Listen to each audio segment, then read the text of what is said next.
Hey everybody, welcome to the stream, and today we're playing Myst IV Revelation. This is yet another Myst game not made by Cyan.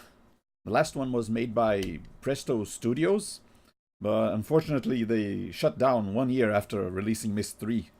So this one was made by Ubisoft Montreal, and Jack Wall, who composed the music of Myst III, was brought back to compose the Myst IV soundtrack. But they also included a song by Peter Gabriel in the game. It was only one song, and I'll let you know when we get to it, but that was enough for the game's marketing to say things like, Myst IV with music by Peter Gabriel and Jack Wall. Yeah, the game actually came in 2 DVDs. Okay.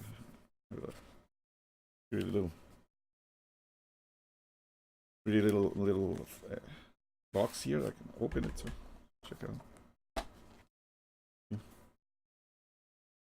2 DVDs. I think that, yeah, I think you didn't need to switch them during the game. You only needed for during the installation. But yeah, it's a pretty big game. Actually, got this version includes Myst III Exile, so I guess this is my third copy of Exile. I have the original one, I have the DVD one, and I have this one that came included with Myst IV.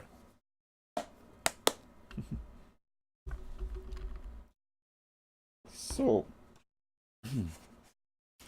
you might be wondering, what is the revelation from the title? I mean, well, if you saw last week's teaser trailer, you'll remember this here.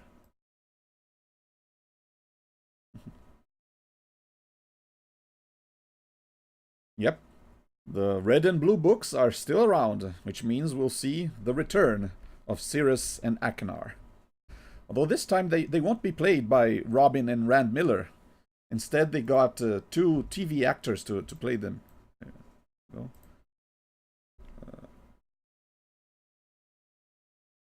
yeah. So which is why they changed the pictures in that frame that we saw in Myst III.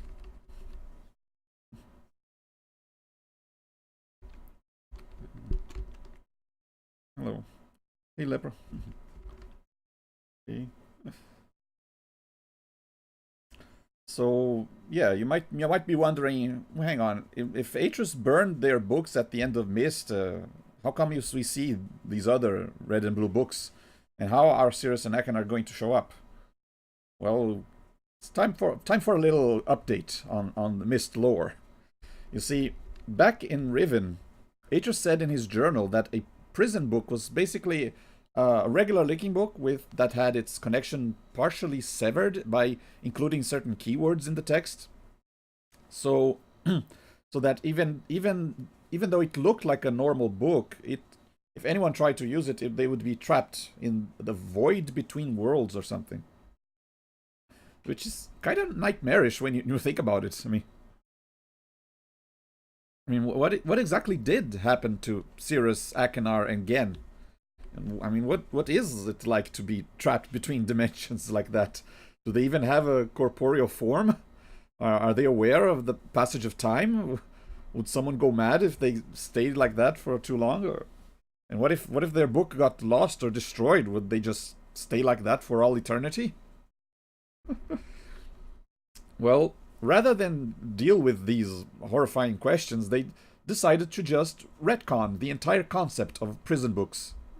Instead of them being books that trap you in a void, now they're just books that lead you to a prison age. Meaning that an age that has been set up in such a way that if you go to it, you won't have access to a return linking book. So you're stuck there. Although I suppose any age is a prison age if there are no return linking books there. Just like Riven was a prison for Gen at one point. I mean, it doesn't really explain why they needed red and blue pages or how they could talk to us via the book's linking panel, but whatever. That's just the way it is now.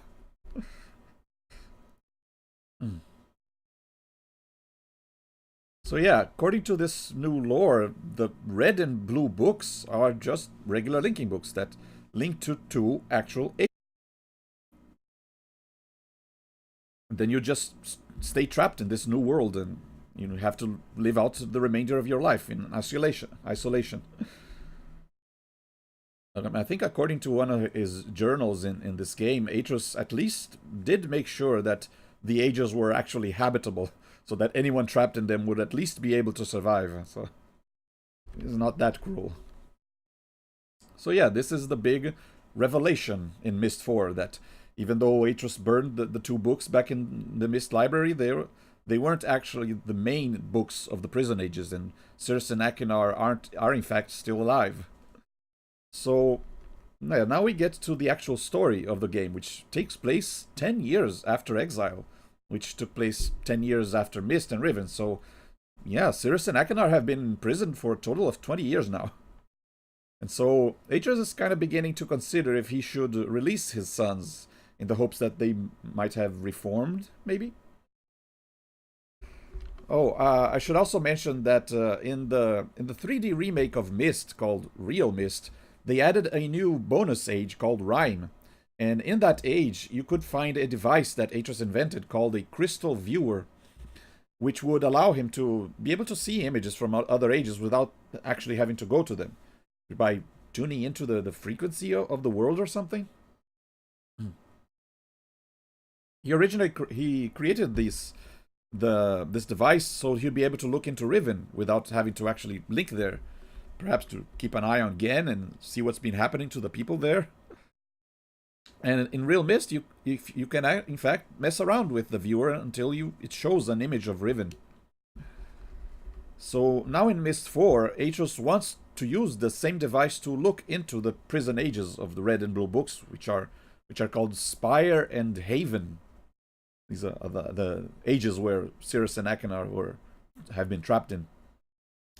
And he wants to sort of check up on his sons and see how they're doing, I guess. So yeah, so we, as the same protagonist from the other games, we got invited to his home in Tomana to help him out with this issue. And that's where our story begins. This. So let's begin a brand new adventure.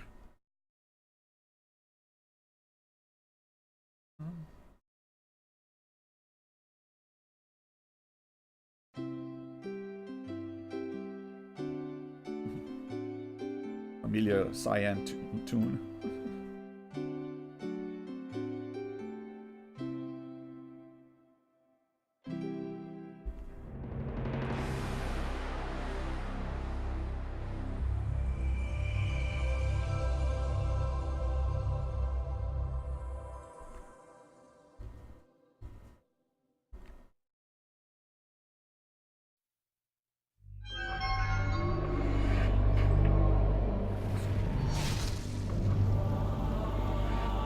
Revelation.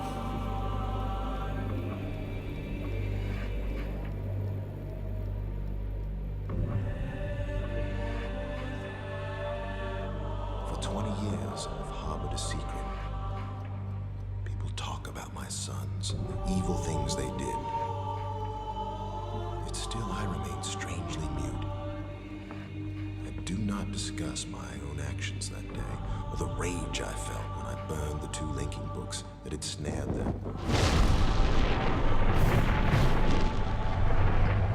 Some people believe my sons died in those fires, but the truth is, they did not. You're the only one I can confide in, my friend. So I'm asking you to come to Tomana. There are things I must tell you about my sons.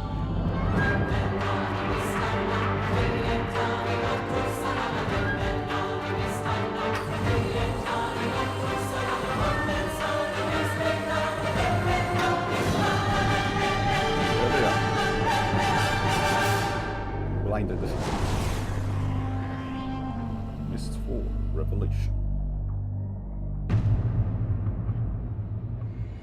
Here we have it. Load game options. Also, one thing we already see that's different in this game is that we have a 3D cursor now. Instead of a little hand icon with this symbol, it's a disembodied hand. Kind of weird, but okay. So yeah, let's go. Start a new game. And yeah, since it's been 10 years since Exile, Isha is now a kid. She's no longer a baby. So. Let's go. Go to Atreus's house.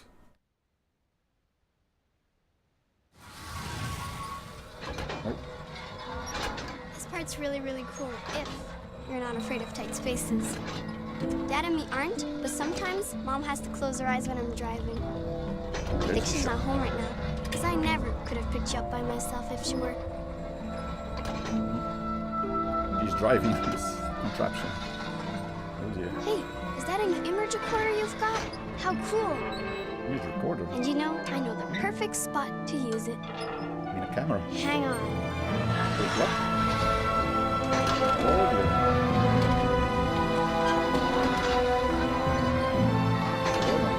Slow down a little bit.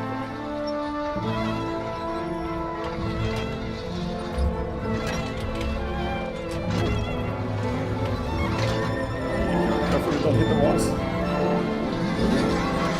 Oh dear.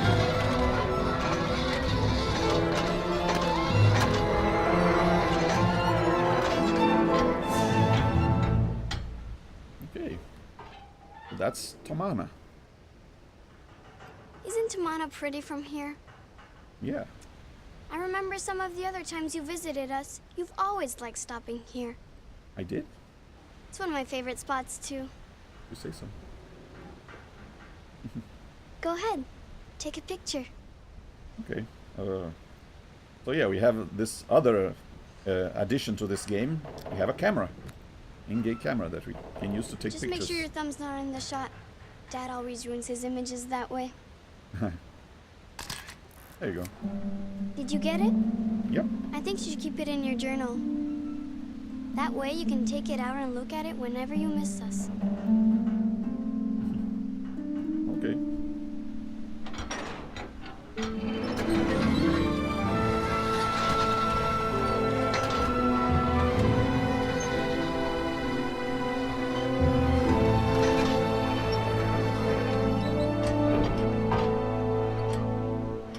Phew. I'll tell Dad you're here. Okay, you do that, huh? Let me catch my breath from Come on. this ride.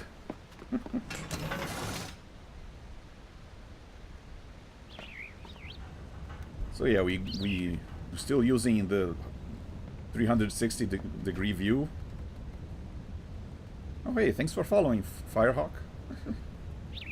2764. Yeah, I'm doing great. Just starting this stream. And yep. Now this time, instead of just clicking on levers, we actually have to click and drag them drag them to the direction we want to pull them. So I guess that makes it kind of more immersive. Huh. Camera there. And another addition that's kind of interesting that they did. I mean, you can already see a few new effects here, but we'll see more of it on the other side when we go to the other side of this door. But right now we can already look at one other addition that they made was this kind of depth of field effect. We can, depending on where we're looking, the proximity, parts of the image get blurry, parts don't. You can see if I point it to the wall over there, this lever gets blurry, but if I point it to the lever, it gets sharp, and the environment back there gets blurry. So that kind of gives it, makes it more immersive, I guess. It's kind of interesting. I mean, I remember some people, I guess, didn't like it back in the day. You can turn it off, but I like it. Hey, Windfishy. So yeah, it's kind of interesting if you go through all the Myst games. You can kind of see this sort of evolution of the presentation of these kind of point-and-click adventure games. You can in Riven they got a little better with the graphics and how you move, in Exile they introduced the 360 degrees, and now in Revelation they added more effects, and so yeah, let's get going.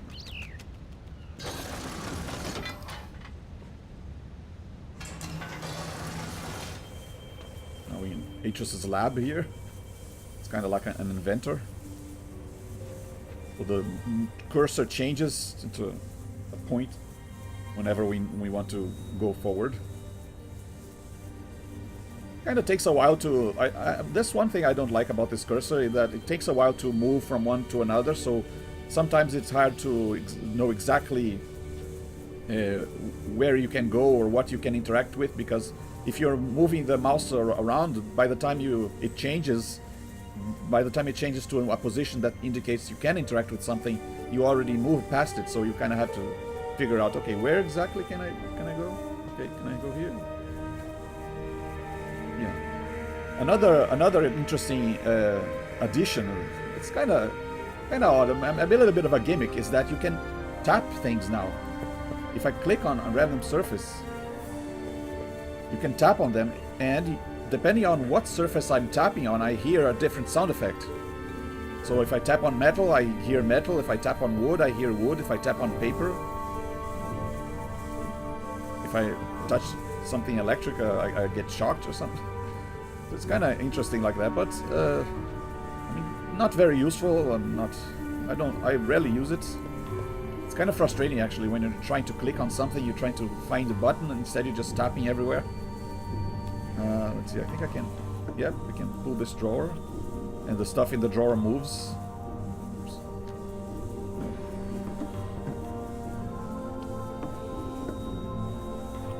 Cool like that. A little magnifying glass to examine things close.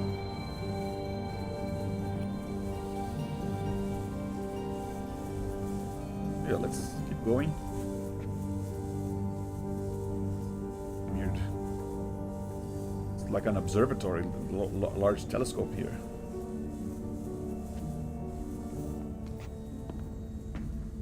Hey, Atrus. Hello, my friend. So you made it in one piece, so Isha's driving wasn't too erratic, I hope. A little bit, but well, I survived. You're probably wondering why I asked you, Ian. The truth is, I need your help. As you know, my sons, Cirrus and Achenar, were trapped 20 years ago after they destroyed many of the ages I'd written. At the time, Catherine and I decided to leave them imprisoned because we'd hoped it might reform them. And now Catherine believes our sons should be released. But I need an objective opinion. Really? I must find out if either Cirrus or Achenar deserve to be freed, and you're the only one we can trust. Oh.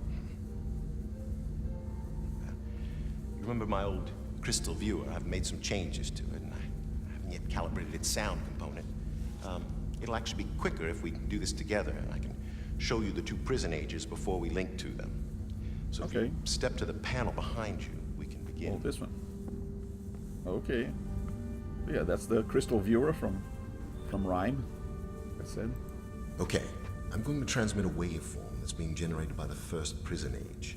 It will appear as a yellow line in your right-hand monitor.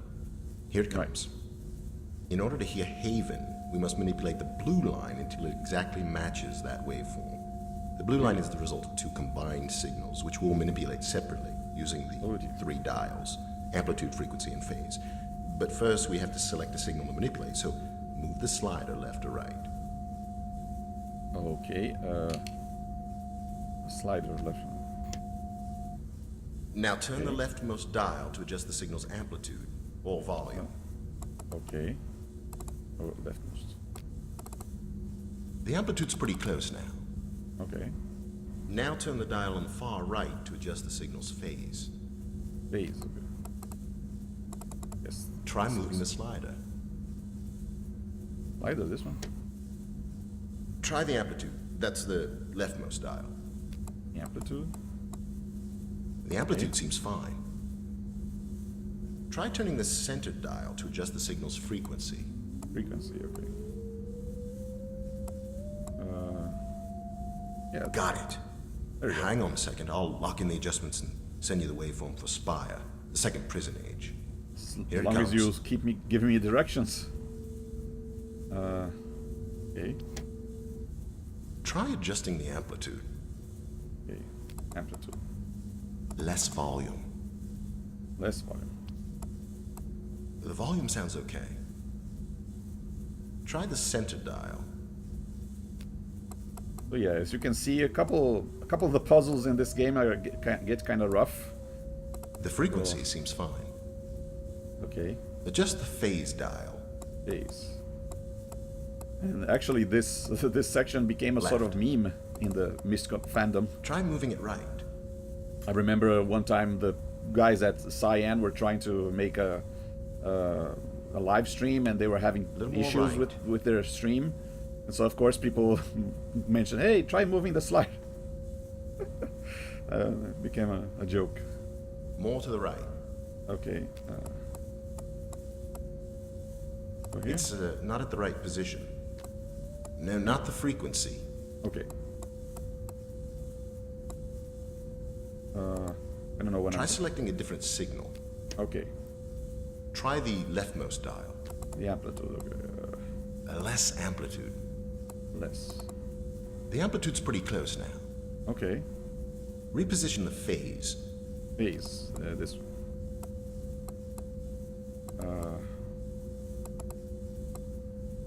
Okay. How Try about this? moving the slider to select a different signal. Okay, another slider. Try adjusting the amplitude.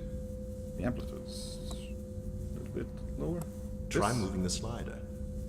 Lighter again. Try the dial on the right. Okay.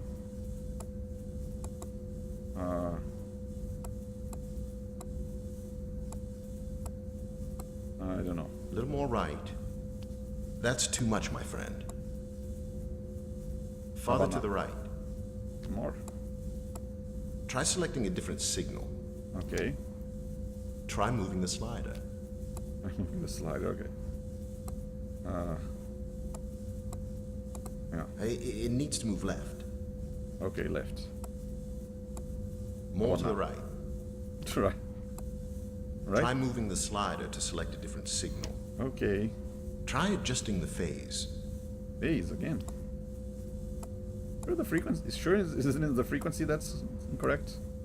It's not at the right position. No, that's the frequency dial. Okay, okay. Calm down. Frequency's pretty close now. Okay. Try moving the slider. Okay. Now, adjust the center dial. Okay. Ooh, almost there. The speed is pretty good. Turn Okay. the amplitude dial. Less volume. Okay, less. Try turning down the amplitude. Maybe turn down the amplitude on the other one? A bit louder. A bit louder. Try moving the slider to select a different signal. Okay. Hang on, maybe Turn up if the I volume. turn up the volume on this. Stop! The amplitude was fine. Ah, come on. Try moving the Okay. slider. It Adjust was the yelling at me. phase dial. Oh, almost there. Phase seems okay. Okay. You've got it. Don't change a thing. I'll just lock it in here. Yeah. Yeah. I'm not a very good lab assistant. Well done, my friend. You should be able to hear both prison ages now. So let's Okay. begin, shall we? Oh. What in the name?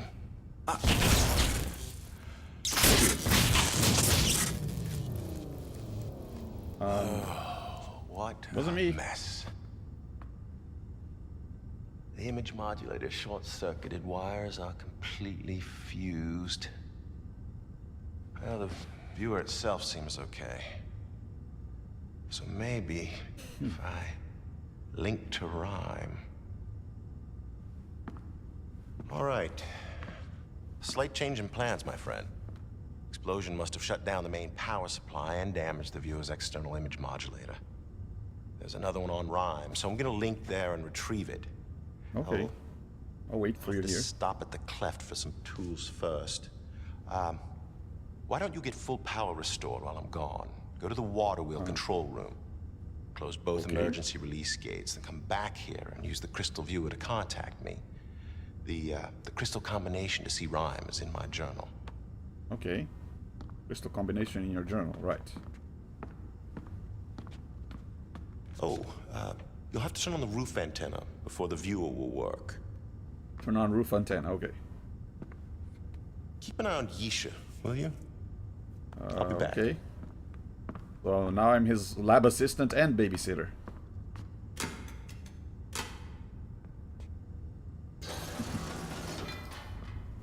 Hey, thanks for hosting, Patrick.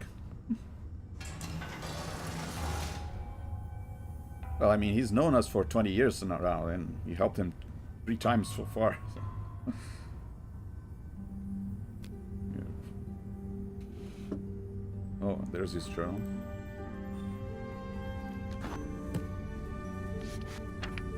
Okay, let me get my Atris voice ready. I am always surprised by how good it feels to return home after one of my journeys. In the day, heat shimmers off the cliffs, bathing me in unexpected warmth. At night, gentle breezes stir the lake, and I often hear Catherine singing to Isha. The sound of their voices fill me with such joy. I find myself wondering why I ever left. Perhaps I'm more aware of this tonight, having spent so much time alone in Rhyme. The trip was unavoidable. It has been weeks since I viewed Cirrus and Akinar's prison ages, and I needed to be assured of their safety. The crystal viewer did not show much, so I began considering how I might improve it. I am now fairly certain I can achieve a tighter image if I redesign the mechanism itself. I have yet to tell Catherine. Also, we have a new way of turning pages in the books. We kind of drag them. Kind of looks nice too. The 3D, they are 3D like now. I have yet to tell Catherine of these plans. I do not wish to raise her hopes prematurely. After far too brief a visit with my family, I have returned to Rhyme to conduct preliminary tests. The frigid temperatures in this age are vital for the crystals to function, yet I find it increasingly difficult to work in the cold. Perhaps I can find a way to simulate extreme temperatures inside the viewer itself, so that I can install it in Tamana when ready. Tonight, I set aside experimentation for a few hours to watch the lights illuminate Rhyme's sky. Their beauty has not dimmed since first I saw them. I could not fully enjoy the show, however, for it put me in mind of Cirrus and Akinar, and the months we spent here constructing the towers. Soon, what had been a happy memory for me was mired in regret. I doubt I will ever know what caused my sons to become so greedy. I only know that when they looked at the ages described in my library, fantastic worlds one could travel to easily simply by touching a book's linking panel, they saw only dreams of wealth and power. They devised a plan, an evil plan. When my back was turned, they linked to my ages, plundered and destroyed them. I know Cirrus and Akinar must pay a price for their crimes, yet it brings me no joy to picture them stranded on the 2 uninhabited ages I wrote to protect my library from thieves. I only hope that my sons will someday reject their wicked yearnings and find it in their hearts to reform. After experimenting with several liquid gases, I have found a pressure variable that should allow the crystal viewer to function in Tamana. Tomorrow, I link to Relishan to enlist help from the Guild of Machinists.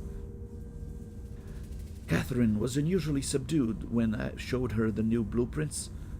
She trusts that the viewer will work, but wishes we could visit our sons in person. I would like that as well, but until I am convinced of remorse, I cannot risk their escaping. I was fairly certain the evaporator coils would work, and indeed I was able to achieve a blurry image of Spire within the new viewer's blank book. Unfortunately, a more powerful suppressor is needed to stabilize the image. Guildmaster Andretus suggested that I install several geodes inside the roof of the observatory, then use the antenna to focus them. This should amplify the clean frequency enough so that the crystal viewer can work. And here we have the combination. And another use for the camera, we can take pictures of these informations to consult later. Success! Not only was I able to view both Spire and Haven, but I also saw my laboratory on Rhyme quite clearly. The crystal code for Rhyme was difficult to remember, having not had much reason to use it previously. I must make a full list of codes soon, but for now I will keep Rhymes close at hand. That's it.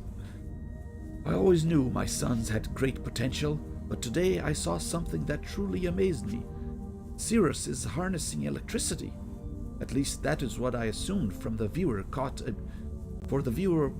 brief glimpse of something I had never before seen in this age. It had to be man-made. It had to be a man-made construction. A burst of interference destabilized the image before I could study the device properly, but its existence offers proof that at least one of my sons is making the most of his confinement, rather than wallowing in despair.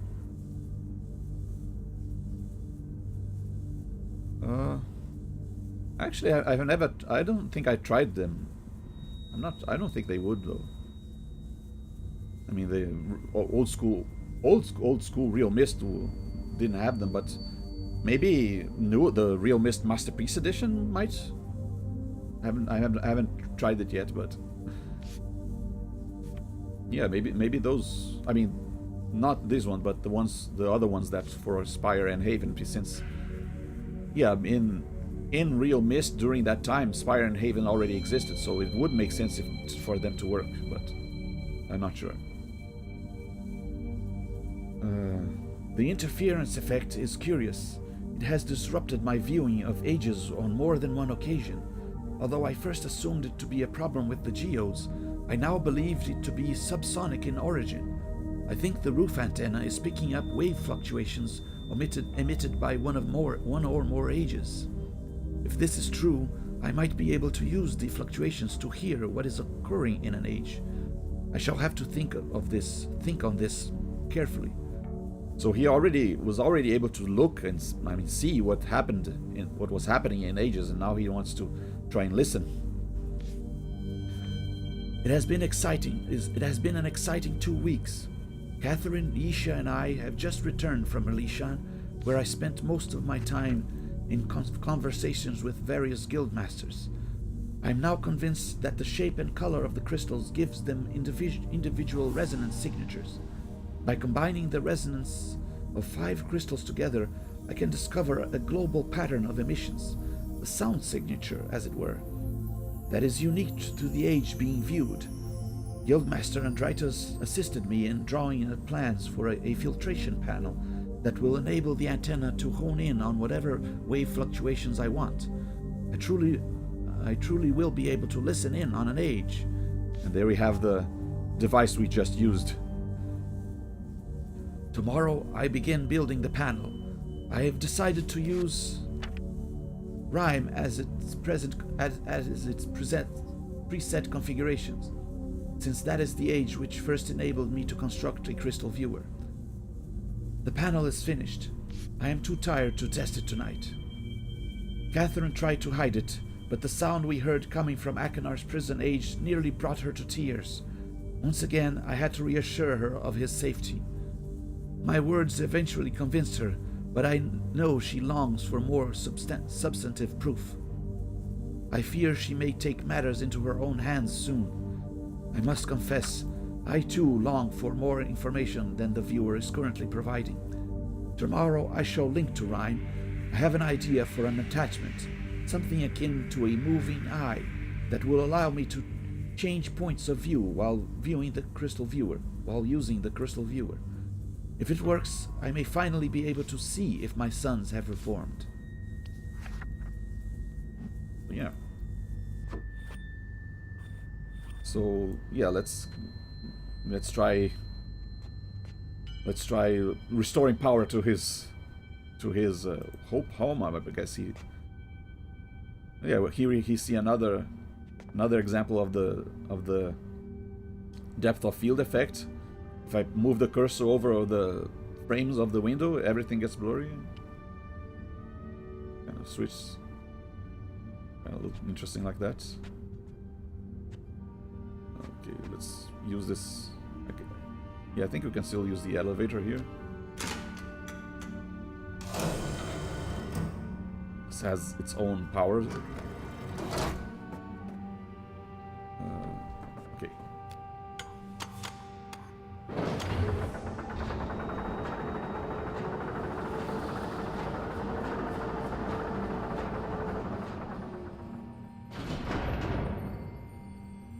Very pretty view of Tomana.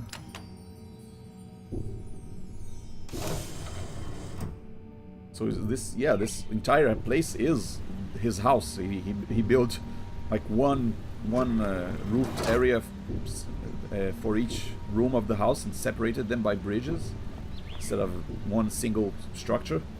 It's multiple structures. The waterfall over there that we saw on our way here.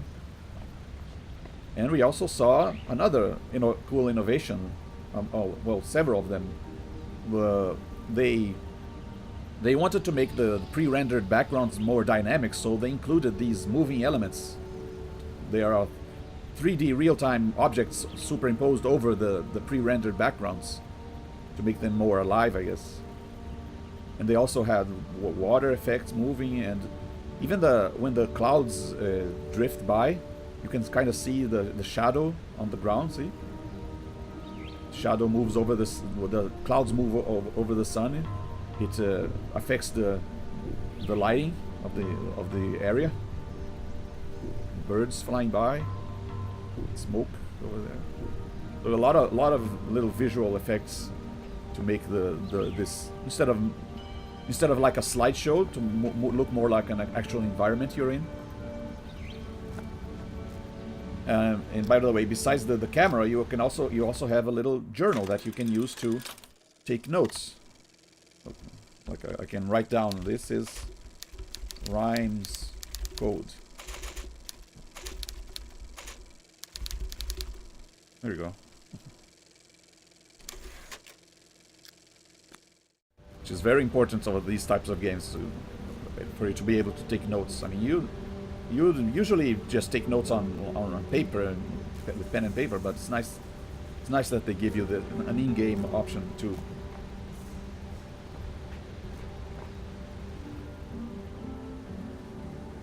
Little garden thing there. Stairs going down.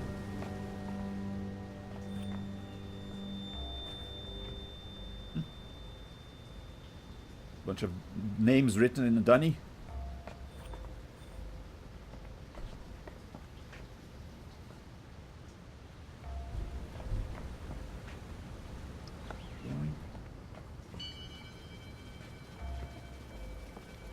Hey, come here. You gotta see this. What? What is it?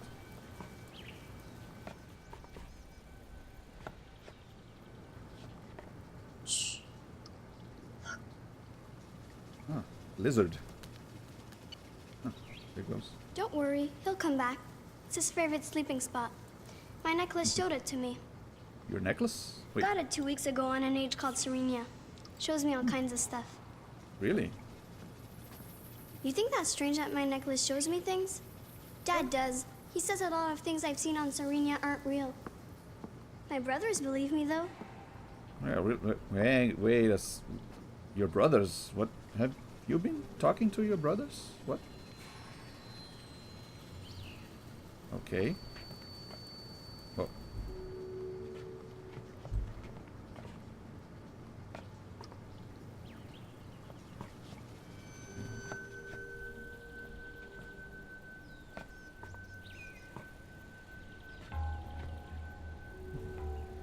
Your bridge over there, but nothing connecting the two. Ah, this is Atrus's bedroom. Atreus and Catherine's bedroom. Cool. Oh, look at that. Cute painting. Atreus, Catherine, Cirrus and Akan are playing on Myst Island with a little toy boat on the fountain. Kinda cute. I guess he keeps it to remind him. They keep it to remind them of better days.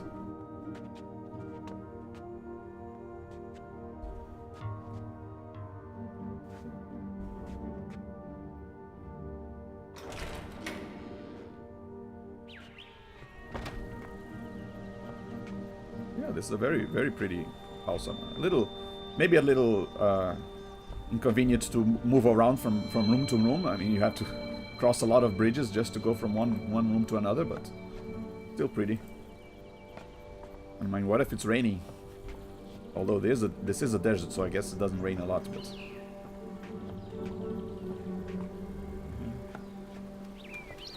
Hello. Lots of little birds. And I guess this is where he draws power from.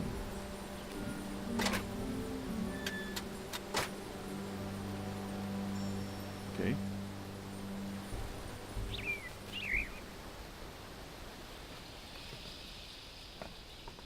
Okay, how do I fix the power?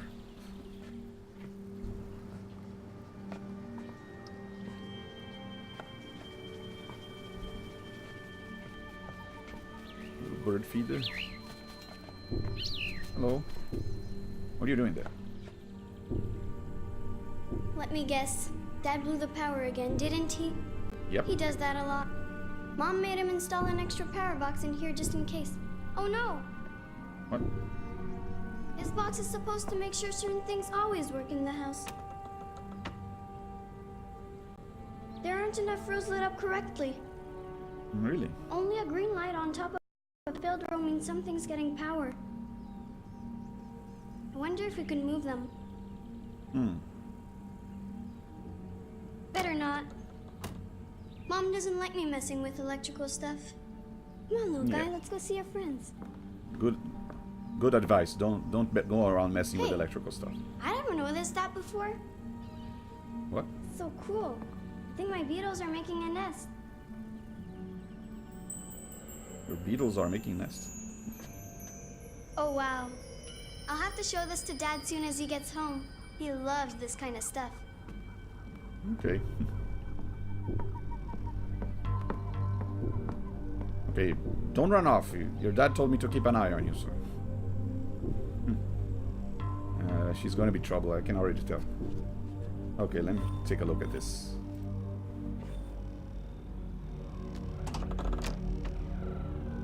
Okay, so I have to figure out this word.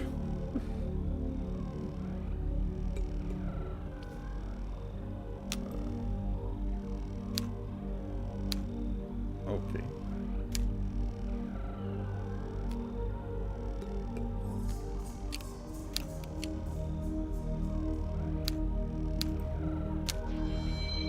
Okay, so I select the origin, the destination, and press the button. Classic puzzle of the switching the liquids from the pitchers, different sizes. So let's see. The icon back on that power generator thing, I think it was these two. Yeah. You see each device has a little symbol, like this one.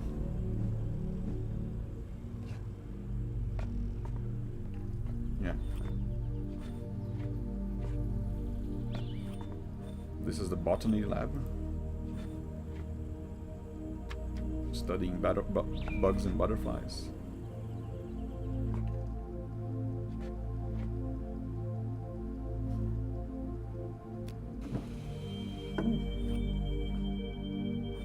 Another journal.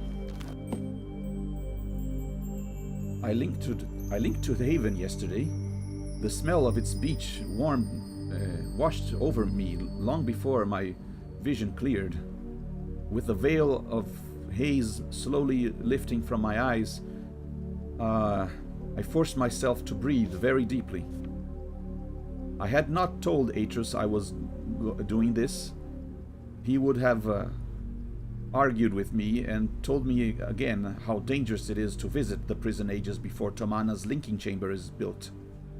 But construction takes time, and I could no longer wait for him. So yeah, this is Catherine's journal, and once again, I'm having a hard time reading her handwriting.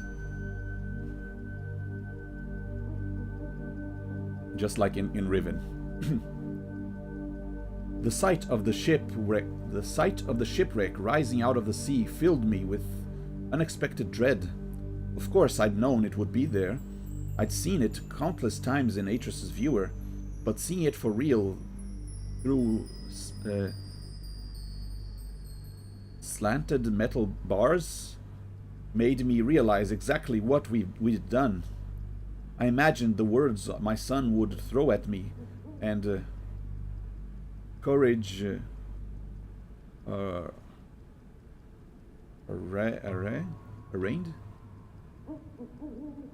drained away. Okay, and courage drained away like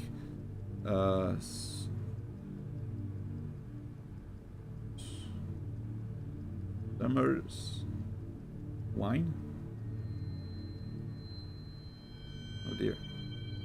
Hey, Umbra. Just reading more journals. Numerous wine. I did not try to signal him.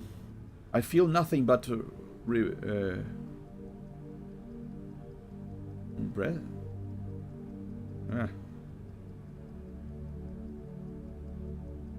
It was my idea to write the chamber into existence, to bend the art in so that a recuse room might be inserted in each age. With solid walls no force of man might break. But yeah, the ages originally didn't have these chambers, but Catherine convinced Atrus to writing them into the books, so they just appeared, and now they can visit them without releasing them. Only then could we risk visiting our sons and leaving a Tomana linking book behind us when we left.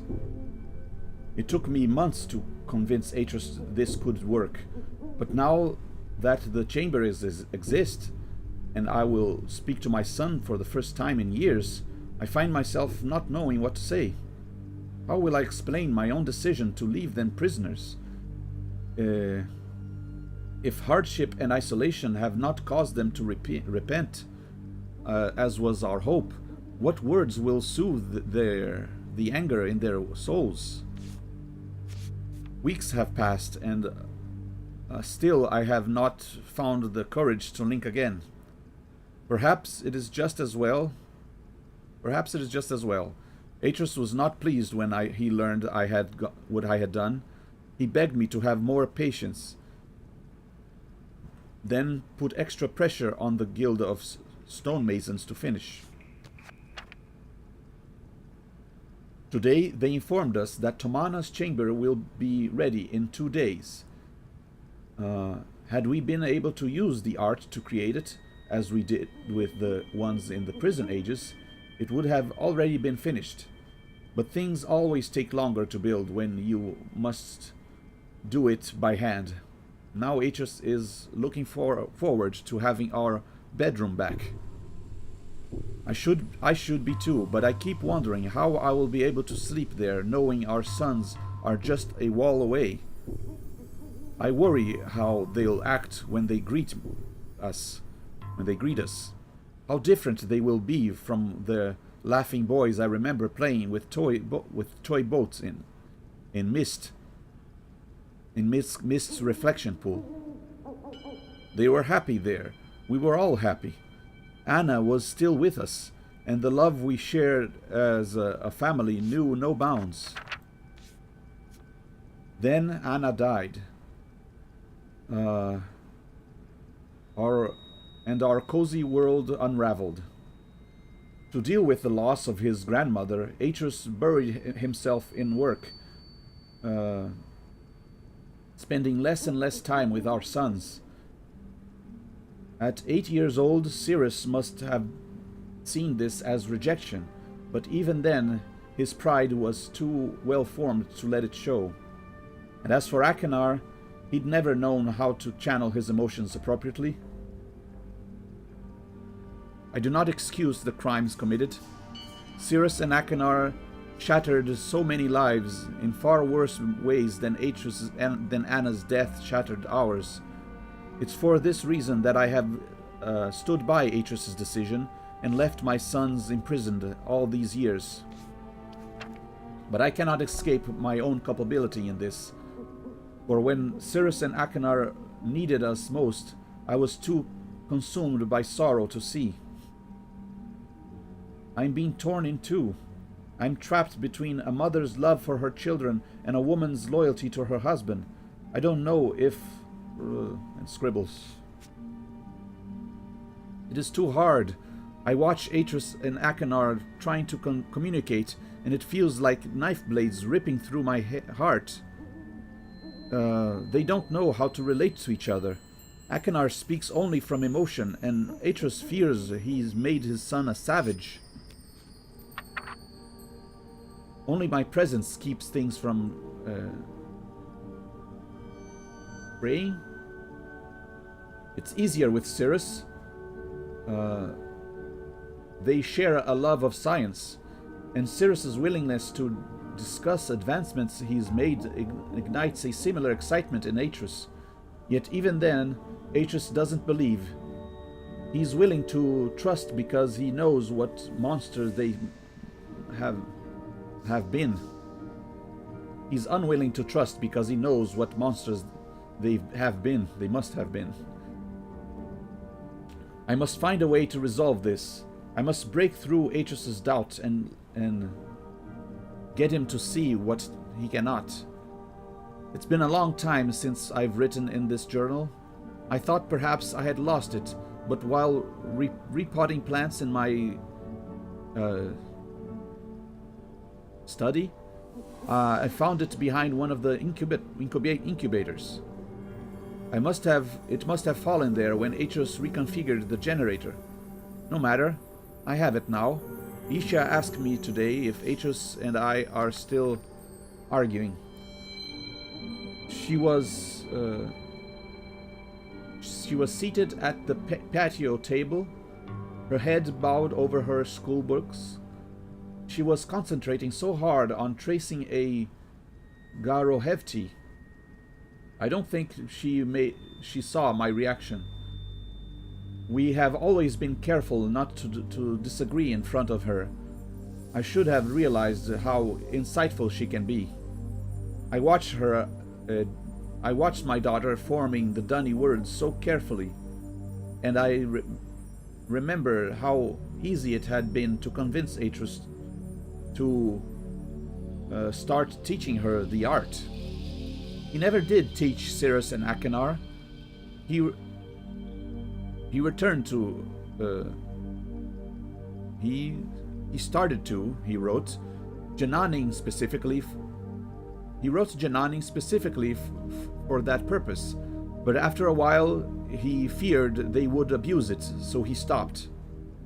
But yeah, call back to Myst IV, how Janani and those words were meant to teach Cyrus and Achenar how to write ages. He's not worried about Yisha. He sees how curious she is about life and how full of warmth she can be. It's obvious how much he adores her, and I think do Cyrus and Achenar. If there is any hope in this for all of us, it will be through her. I must not let family tensions upset her. Tomorrow I will speak to Atreus about my going to Tay for a few days. Perhaps time away will help me gain perspective and discover what it is I need to do. Okay.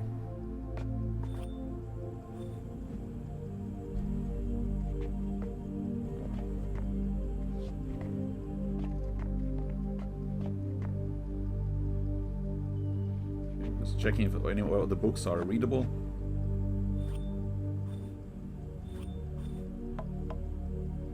Tap the glass and listen to it. Actually, I can actually open this and let her bugs go, but she'll get mad at me if I do so. Not going to do that. Okay, let's go back to this.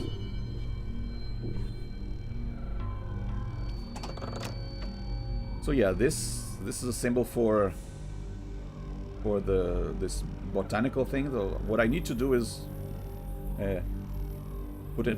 place enough energy on these two centers so I can power so I can turn on the waterfall generator, the generator at the waterfall. So let's see. This one. Red means I put too much. I need to put on the green, but let's see if I can. Go here. So from this one to this one. Let's see if I can. Just one more. Let's see. Yeah. Okay. And now this over here. Okay. Got one down, but now what?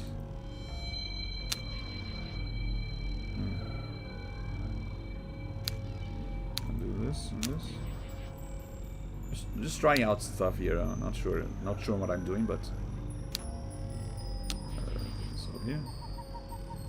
Okay, I need it to be 3. Oh, I know. Yeah, I need 3 more there. So if I complete this one, and then dump 4 over here, I should have 3 left. Yeah, this isn't so hard. Let me get rid of this one over here. I'll put this over here. Okay, now I have 3 left, and now I can complete this one over here. There you go.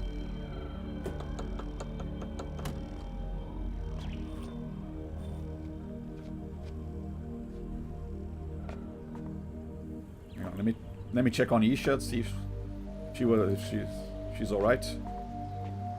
Oh, got a flute.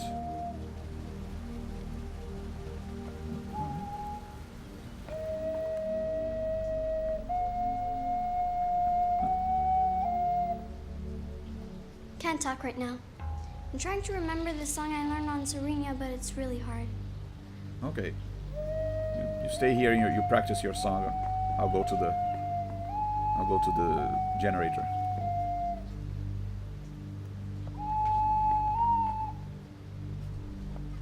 I've got to get it perfect because I promised to play to my brother next time I see him. Next time, okay. Come on.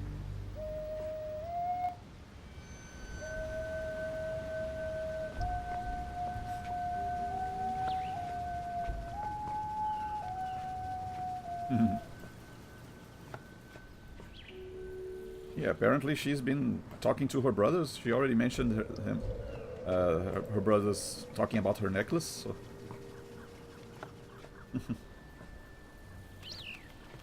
Not sure if that's a good idea, but there we go. Now these two are lit, and now I can. Okay, this one. There we go.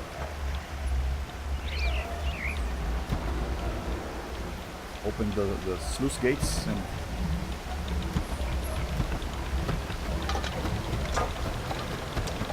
okay. Now the waterfall's generating.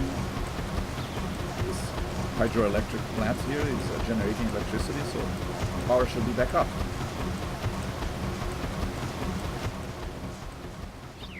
Hey, Isha, where's Isha going? What's that? Oh, the earthquake. Oh no. Oh no. Oh.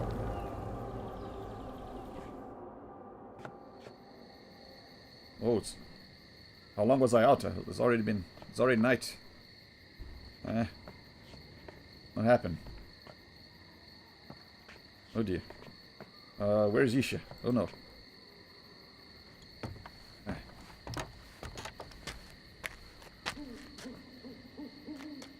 Is that an explosion?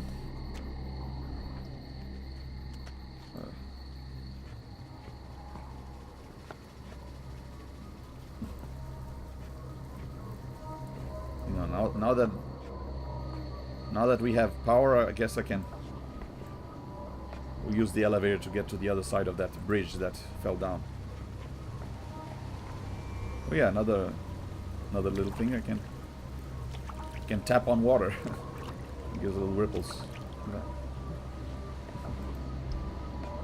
Yeah, a lot of little additions like this, not very meaningful, but kind of a nice touch.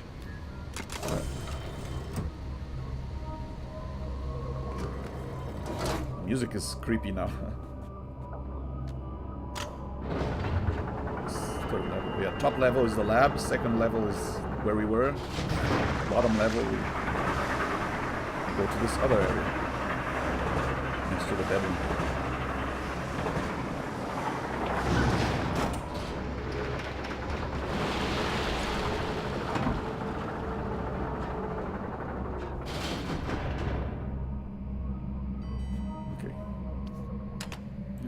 There's a little bell sound when you arrive. An elevator should. Okay, where is Isha? She was coming over here when we saw her.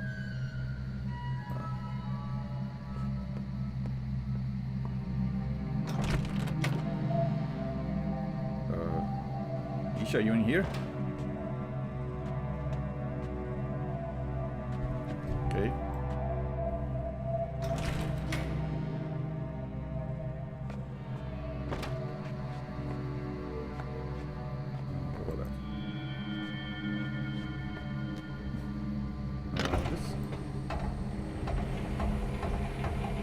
That moves the bridge.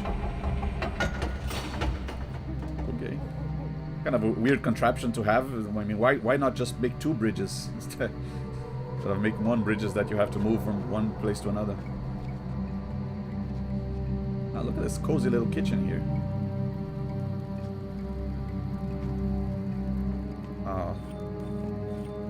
Pictures of Cirrus and Achenar.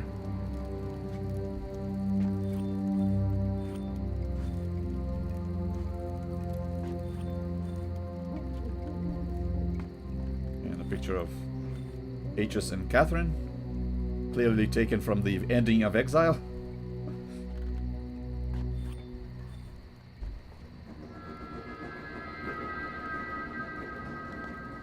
Isha, you here? No. Okay.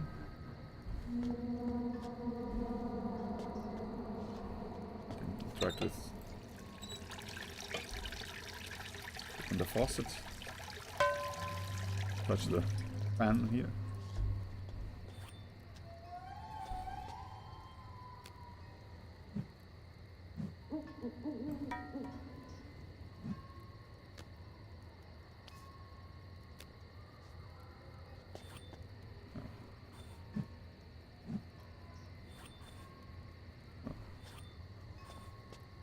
Should be. Oh, I can actually turn on the dials of the stove. Look at that.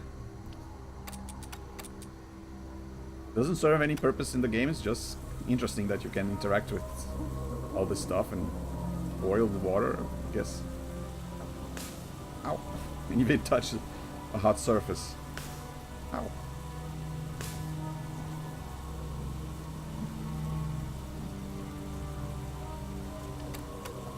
Okay. Let's not waste electricity.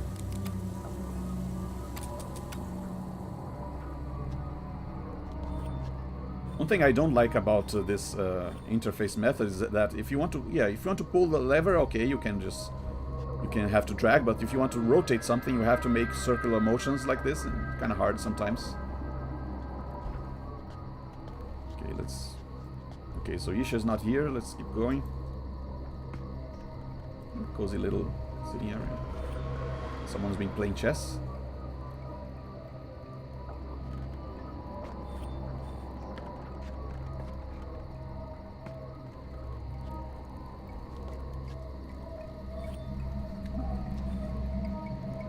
Someone's been learning the Dunny language. But yeah, you can actually learn how to write in Dunny. If you memorize all these consonant sounds and stuff. I actually know people who have done that. They can read and write with this. They have dedicated enough time to memorizing this, and so that they can. I was never able to do that. I was able to do this with the runes for the Ultima games, but not the Dunny symbols for Myst. But yeah, I can actually take a picture of these.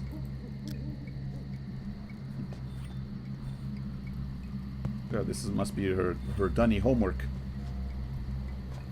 Okay, so that's the lab. That's the Catherine's study and botanical lab, I guess, and the bedroom. This is the living room and kitchen. Well, that must be Yisha's room. Let's go check over there. See if she's there.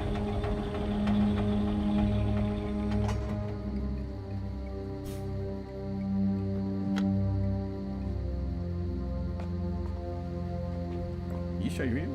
Uh-oh. Oh no. Yisha is nowhere to be found. Oh, Atreus is gonna kill me. I lost Yisha.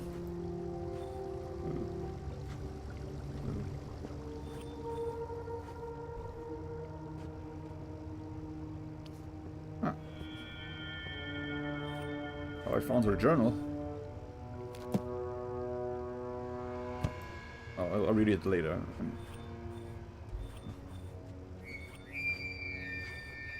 Costume.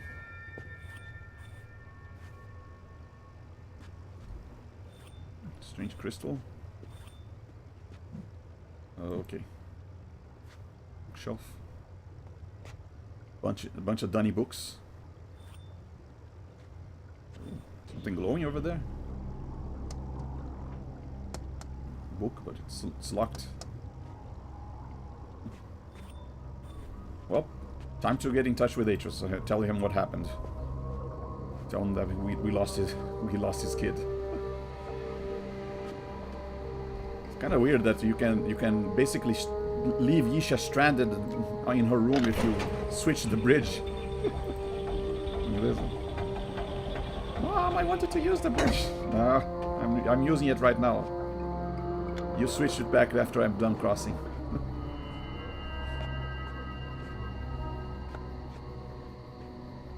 Oops.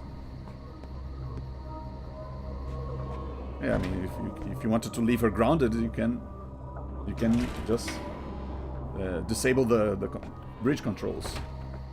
Oh yeah, we can't go back this way because the bridge is out now. The lamp fell over and destroyed the bridge, but we can use the elevator.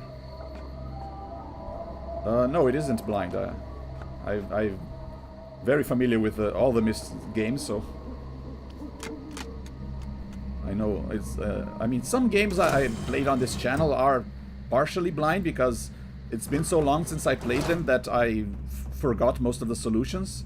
But with the Myst games, I know them by heart, so it's impossible at this point. But I have played other games in this channel, on this other adventure games, that even though I had finished them before, it's been so many years that I have to remember the solutions. And some of these puzzles I will have to kind of solve them again because I'll have to go through the same steps to achieve the solutions, since I don't know them exactly by heart.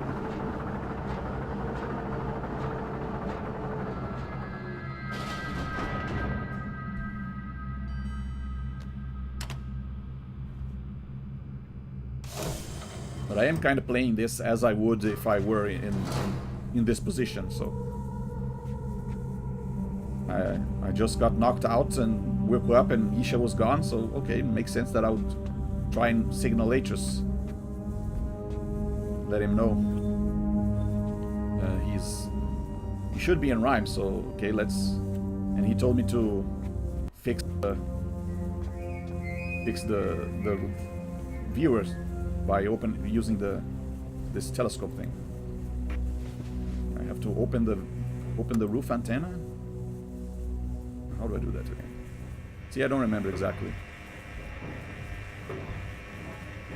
Some levers are in in certain positions that I don't remember exactly where they are. So yeah. See? Okay.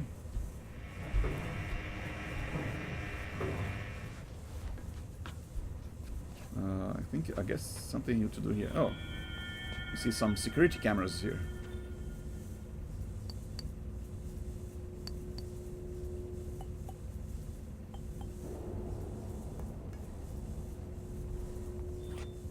Okay. See a little diagram here. How to use the telescope, I guess.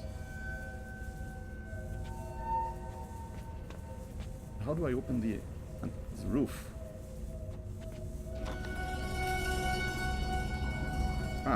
Use a lever.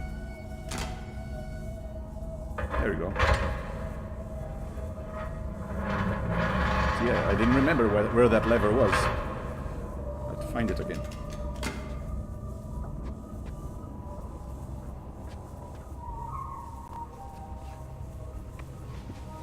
Okay, yeah, now the button is blinking.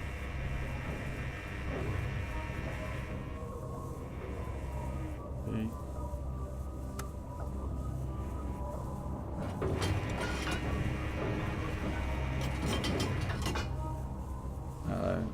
No idea what I'm doing, but let's see.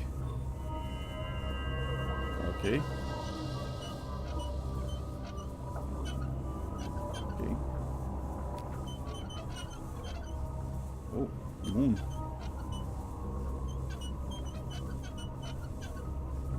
So I guess he's trying to point it at whatever. Oh, can I actually listen in on places. Yeah.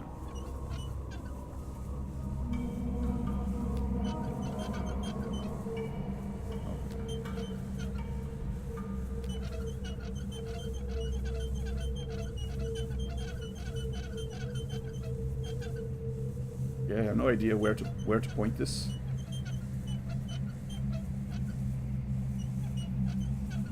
Or what this means.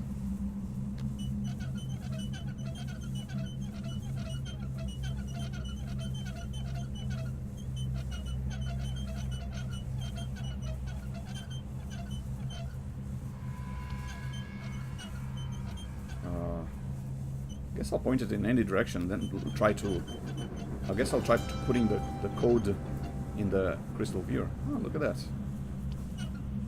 Good little constellation. I do wonder now. Yeah, no, the stone ship constellation wouldn't be here. Maybe as an Easter egg, but it wouldn't make sense.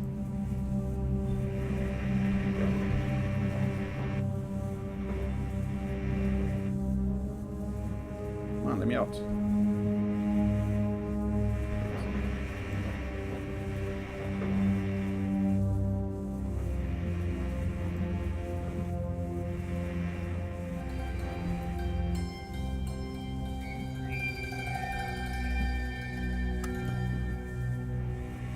No, I don't want to go back.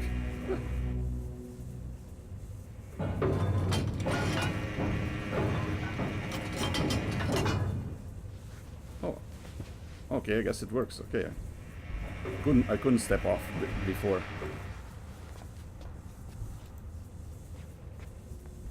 Okay, let's give it the.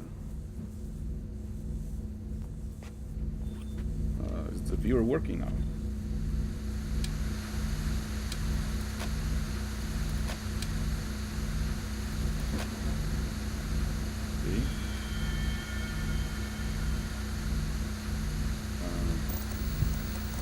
Okay, so here we select which crystal and here we select which color. Let's check our notes. Here you go. Click. Start with the first one. Okay, red, blue, yellow. Kind of look like a flame. 2 and 1. Okay, the yellow and green are the same one. And the blue one is like an obelisk. Okay. This one is red.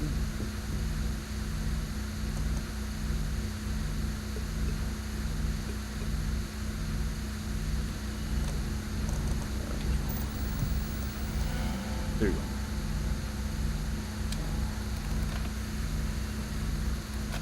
Okay. Second one is blue. These two.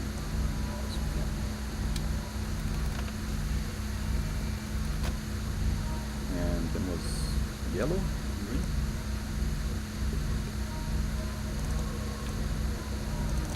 There's this one and this one. I guess this is correct.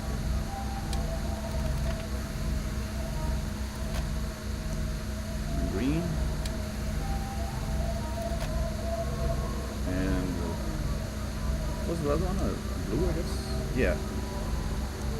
Blue was a darker blue. Yeah, this one. And I guess this one. Yeah. This looks right. Give it a shot. My friend, are you there? Hey. Hope you're getting this. Barely receiving you. Listen, there's a terrible electromagnetic storm here. I can't leave Rhyme until it's over. Oh dear. But I know what you can do. Go to the desk in my bedroom. Below the top drawer, you'll see a symbol. Really? Press on it to open 2 compartments.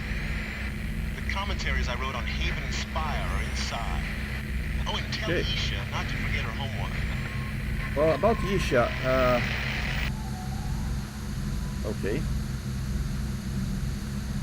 I guess I couldn't get in touch with him, and he can't come back.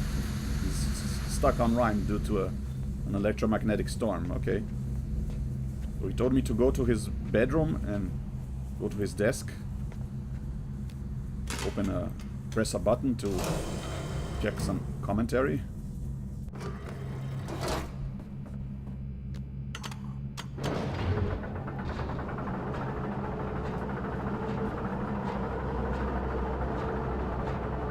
Maybe I'll find out some clue about what happened to Isha. Oh wait, not this one.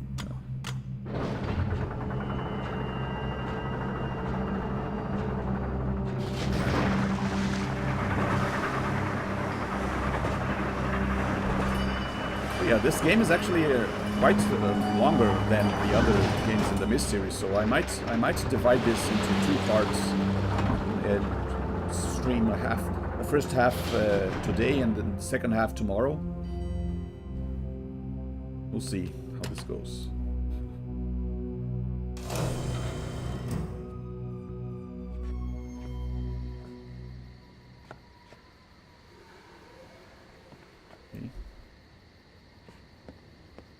Until then, until today, I mean, I have been playing the other games in the Myst series, and I had been doing one a day, a full playthrough in one sitting. But this one would be a little tougher. Other games took 4 or 5 hours to beat. This one would take maybe 6 or 7. So.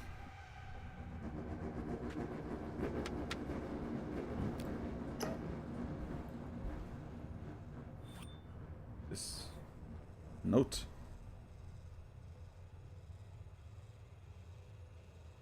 Lamp 1, lamp 2, laser 1, laser 2. Fireplace, enter inside. Turn off one. What? Turn one of the lamps off to reset the code readout. After achieving the correct code combination. What? Okay. So he told me to press this button.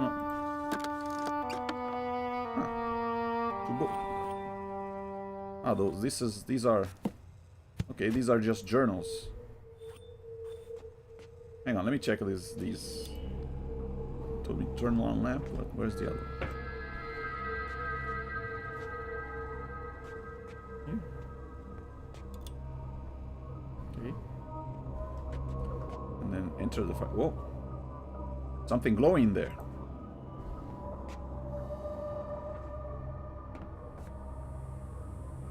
Oh, it's Isha's necklace. And it's flashing. What if I touch it?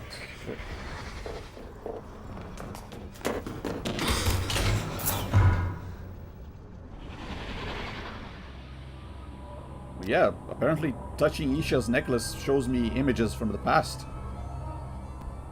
So someone... what is this? Yeah, what is it with Atris and codes inside fireplaces? Come on. Hang on. Let me check those books first. Before I go any further.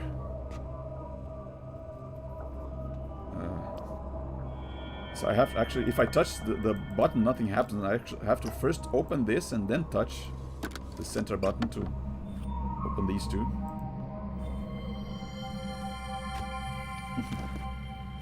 And actually, another nice innovation in this game. There's now that I have the necklace, we have voiced journals. I don't have to do my Atris voice anymore. Spire, I've called it. For that's the image I kept in mind as I wrote the book that would blink here. A soaring rock and crystal spire rising out of dense clouds like the watchtower of some gem-studded castle. Now that I'm here and am exploring the age in person, I find it to be exactly as I'd envisioned. Beautiful, yet so very deceptive. From the tower formation upon which I sit, an ocean of clouds spreads out below me.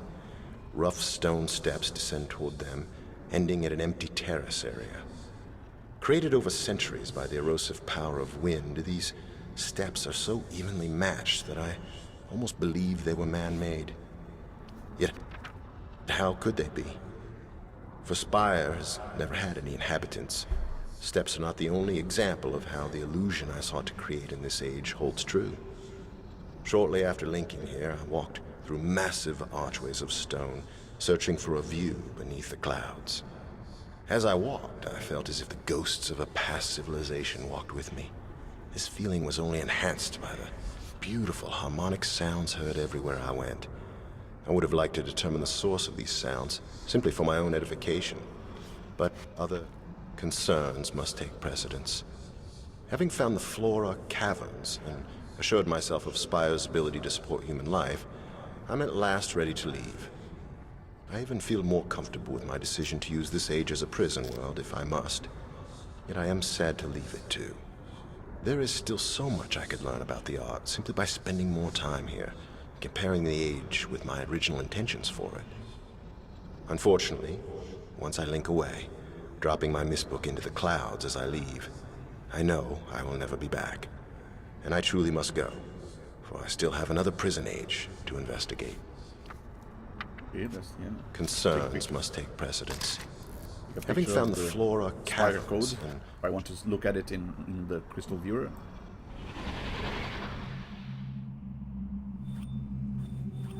But yeah, once again, it's kind of nice to read about an age. Like in the first Myst game, read about an age and then saw it with your own eyes. Never be discouraged by a mistake, Atris. My grandmother, Anna, always used to say. Strive to learn from it instead, and you will achieve great things. Today on Haven, I saw my grandmother's words become truth. The broken ship merged into the causeway near Haven's coastline is exactly what I'd hoped it would be. A promise of intrigue and adventure, so palatable it made my own heart race with excitement to see it. I thought of how much fun the boys I'd met in Stoneship Age, Emmett, Branch, and Will, would have had playing in it, and almost wish I could bring their children here to do so. Once again, but Haven must remain off limits to all if it's to become the prison world I wrote it to be. My sole foray into the age has proved it to be capable of supporting human life, though of course none exists there at this time. Much of Haven's interior is comprised of a dense tropical rainforest, which is obviously teeming with beasts. I saw several as I explored, though they usually kept their distance. A few of the fruit eaters did stare at me curiously as I made my way under their nests. No doubt, having never encountered a human being before, they did not think to fear me. They might even have summoned the courage to become friends had I stayed there any longer. Alas, I could not, for the weight of urgency was upon me. Having convinced myself of the need to protect my Myst library should some overly greedy explorer stumble onto it, I felt it necessary to link home very quickly, taking only a few brief minutes to watch the sun set over Haven's freshwater lake. I swam out to the middle and linked away. By now, the linking book I used will have sunk underwater and have been destroyed. Consequently, there remains but one task to finish before I can sleep. I must write 2 additional linking books tonight, one for Haven and one for Spire, my other prison age, then place them on display in the library. I shall also have to warn Cirrus and Achenar to stay away from them, and tell Catherine, of course, when all is finished. But yeah, he mentioned writing 2 additional linking books, and those are the ones that were on the Library of Myst, and those were the ones that he burned. Take another picture here. And yeah, Cirrus, I mean, since Atreus dropped that Myst book in the Starfisher, he knew that at any point someone could stumble upon it and invade his island of Myst, so he became paranoid with greedy explorer or thief just linking into his world, so he created these traps. Remains but one task to finish. He did warn his children, but they were too greedy, and the traps ended up getting them instead.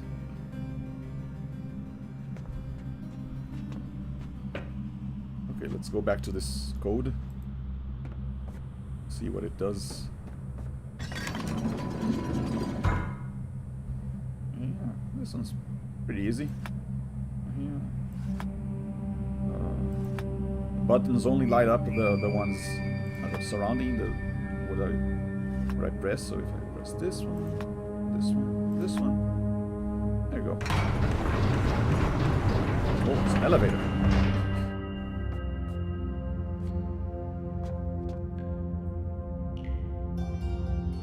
Oh, this appears to have been blown open. Like a big vault door.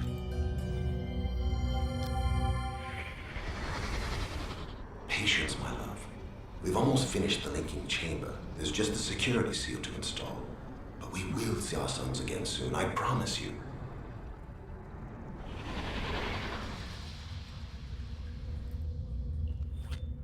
Okay.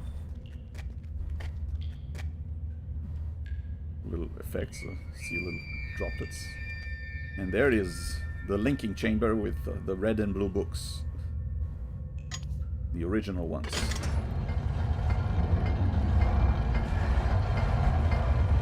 Kind of like an airlock. You can only either open the books or open the door. If you open the door, the books close.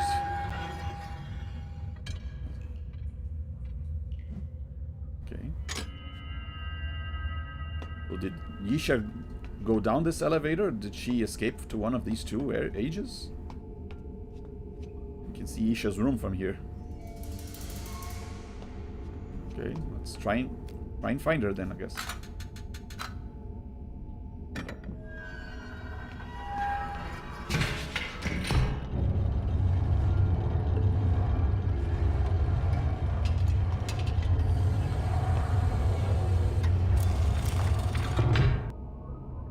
Okay, so now we have a choice. Do we go to Spire or Haven?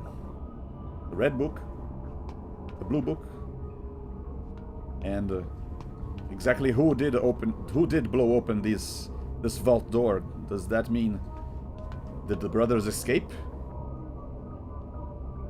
Now there is no green book this time, so we have to choose one of them. Okay, let's go to Spire first. I hope we can go back, but let's go.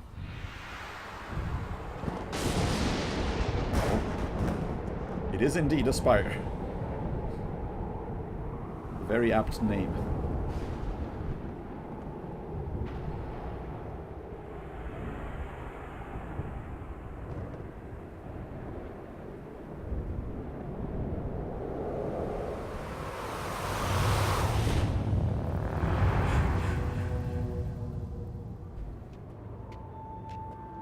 Now we see the design of this chamber, at least what's left of it.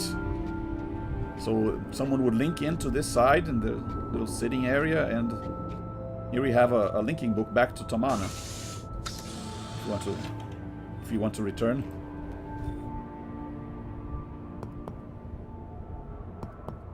No, I don't want to tap it. See how the tapping can sometimes get annoying. Okay, so at least we're not trapped here like Cirrus was. So yeah, they made this chamber with the bars so that if they wanted to see Cirrus, they could. Yeah, there was this thing there where they could blow this horn and kind of signal Cirrus that someone was here, and he would come here, and there was these bars, kind of like a prisoners, visitors, a visitation center of the prison, an actual prison. It had the little drawer for sending items over, but it looks like these bars have been destroyed.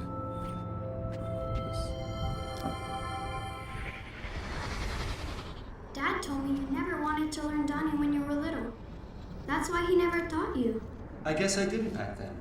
I was having too much fun learning other stuff. I was pretty stupid back then. Here, maybe you should try learning now. With me. Really?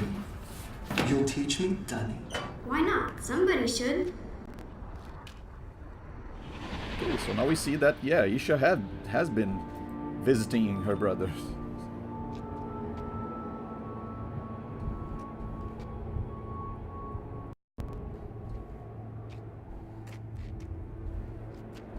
Oh dear.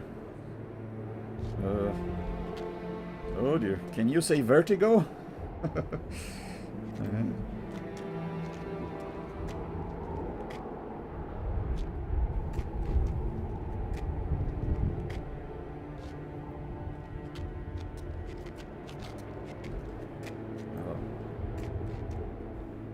Yikes. Very deep shaft here.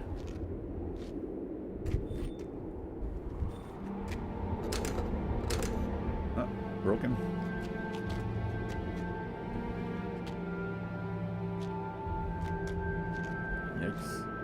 Yeah, I mean, if you get a little bit disoriented and fall off, that's it. Game over. Oh, look at that.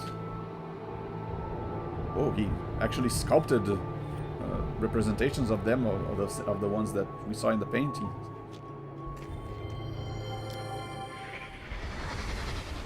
Come on. You must have seen it a million times growing up. What was it like? Father was writing. Mother was. Left of him. Who had the boat? I had the boat. Yes, yes, I had the boat. Okay, I guess when you have a lot of free time on your hands, you can just carve statues of your families.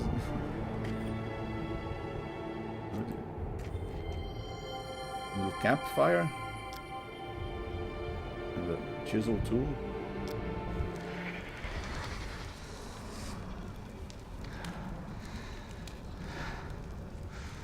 I thought I was the only devious one in our family. But this... Oh, this is classic. No book, father, no linking. Fuck! Oh! He said book there, just to be clear. Thanks, Chris. Thank you. Okay, so now we see him as he realized that he was trapped. I mean, he linked here thinking there'd be treasure, and then when he tried to link back, oh, no blinking book.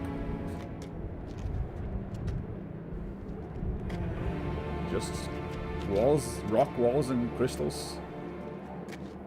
And a nice music too.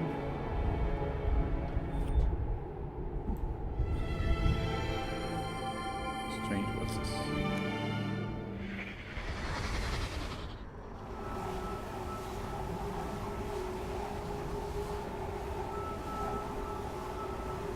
sound.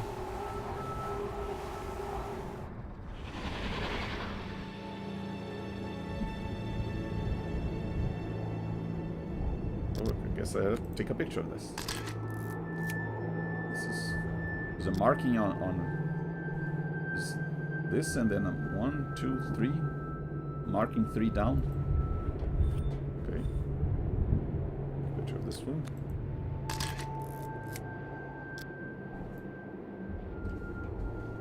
This. Double passed through both loops. Beautiful knot. Let's just hope the linking book is down there. So you see how he was exploring this age, trying to find where the linking book was. Whoa.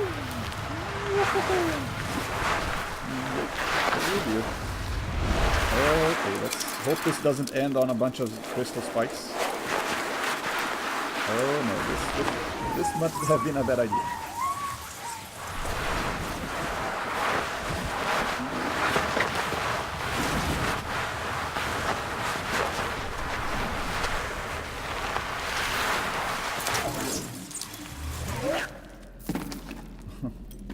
Okay. Survived that.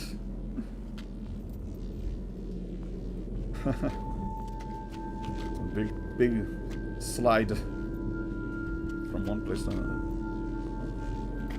Bunch of electric devices.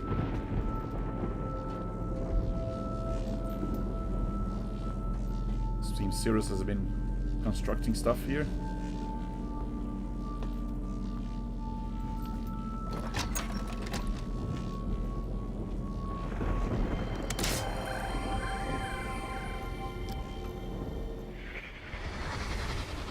Looks like those circuit lessons you drilled into me in Voltaic have finally paid off, Father. Of course, figuring out how to complete this electrical network was 10 times more difficult, seeing how I had to build everything from scratch. How was he able to build all this stuff? Not quite explained. Where did he find the wires?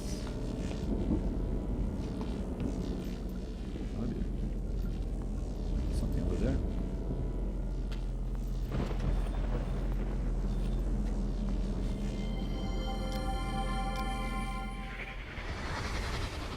Okay, no slip-ups this time. I really do not want to lose another ship. Guard magnet is on. Docking station conductors are charged and ready. Here goes.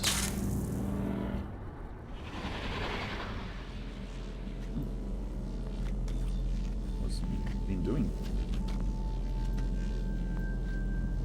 There's this ladder here. Let's go exploring.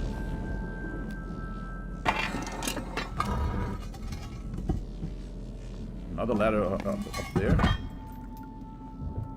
Okay. Oh. Look at that. Floating rocks. Impossible. Every scientific principle I know tells me these rocks shouldn't be floating. And yet, somehow, they are. Don't know how you did it, Father. But if you can write it, I can certainly use it.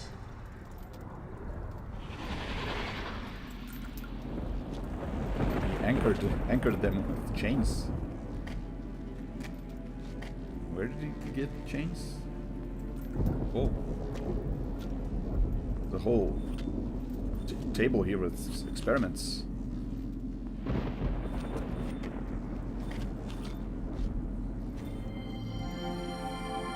Telescope looking at something in the distance. Has to be fake. Has to be. But will getting to it allow me to finally reach the ground? Have to know. Have to get over there.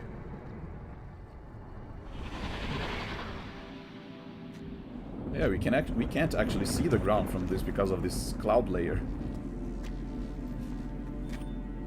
About this.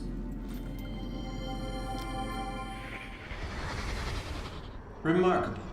No change to its molecular structure, no buildup of illumination inside. As long as the crystal remains grounded, electricity just passes straight through it. Interesting. He's experimenting with the electrical properties of these crystals. Alright. When they're charged, they glow like that. See, but if I connect... Ah. Look at that. Right.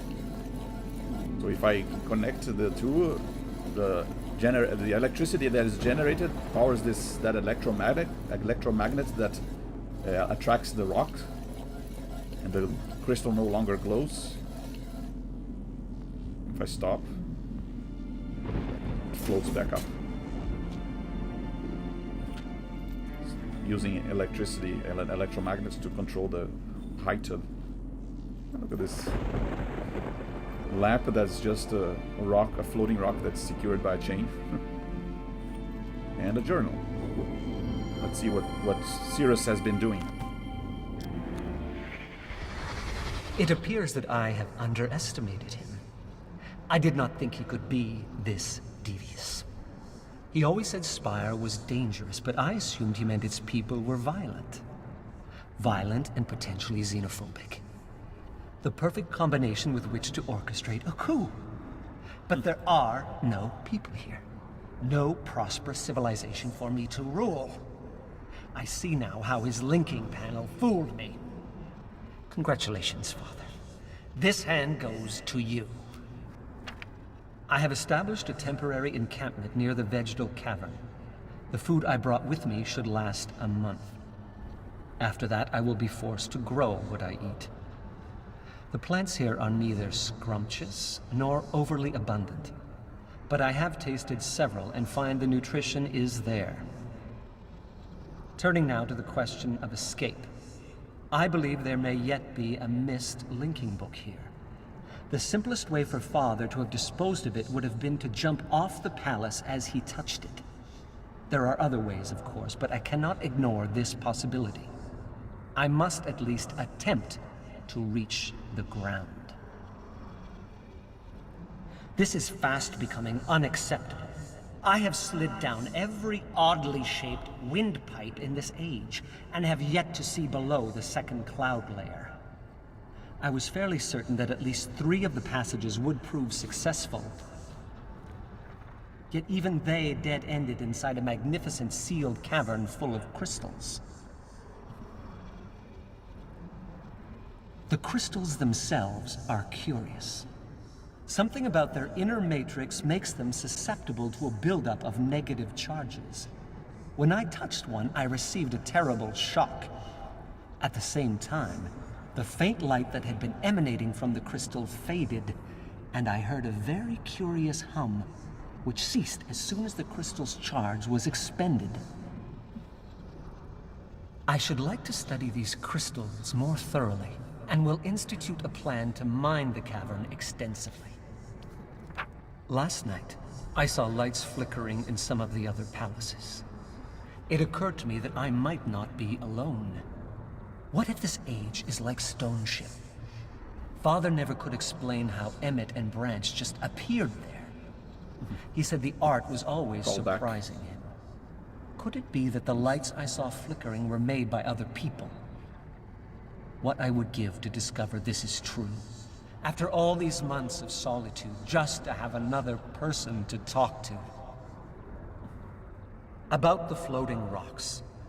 There is a phosphorescent green mineral running through much of this age which exhibits strong diamagnetic properties. At least that is the most workable hypothesis I have devised that can explain how the rocks I see outside my garden are able to float. This has given me an idea.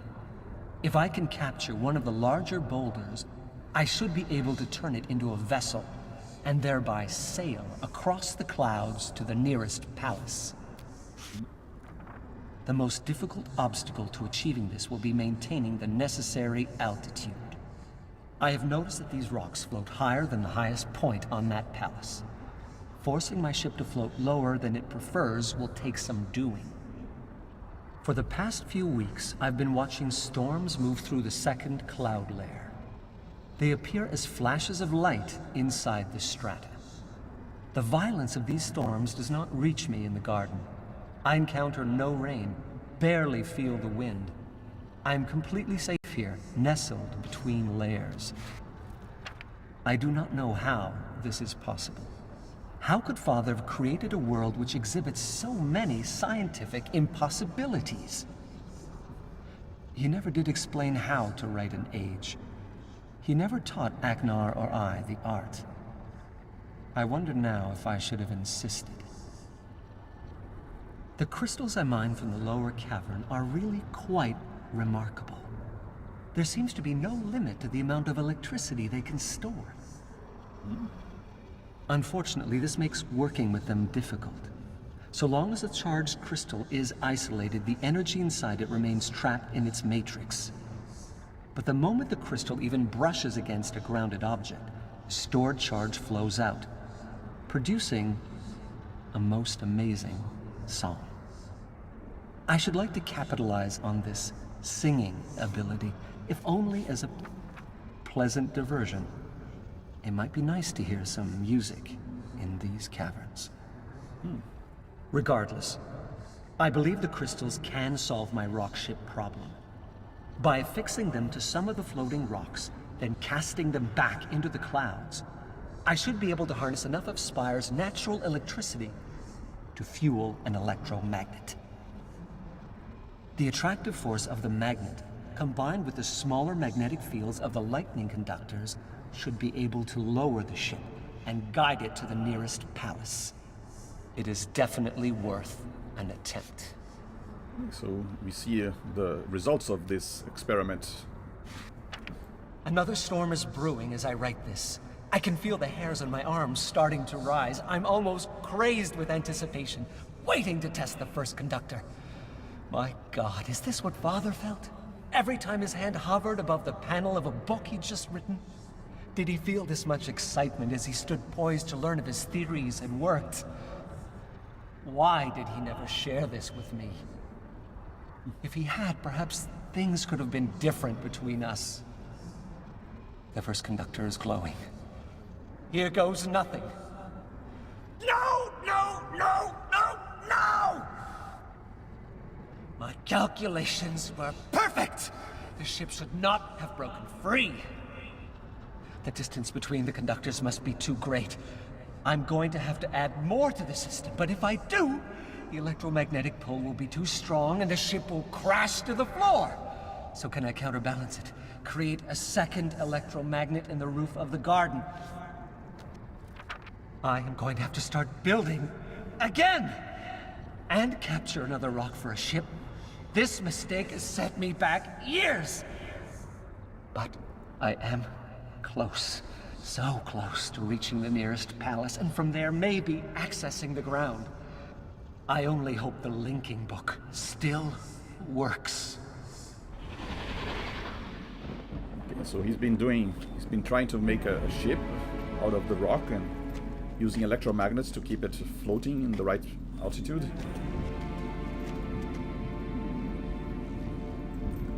You can actually see it over there. See, he'd made an electromagnet on top and another on the bottom. So he adjusts them both to adjust the powers on both of them to kind of balance the pull both up and down. Ooh. Touch the plants and hear the weird sound. Is this what he's been eating all these years?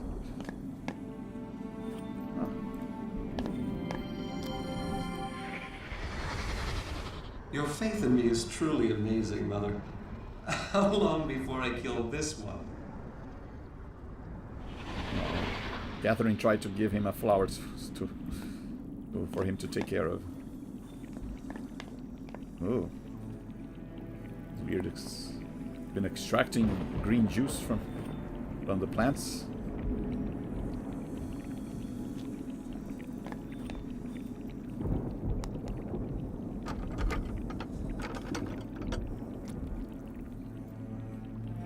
Once again, we can go tapping everything.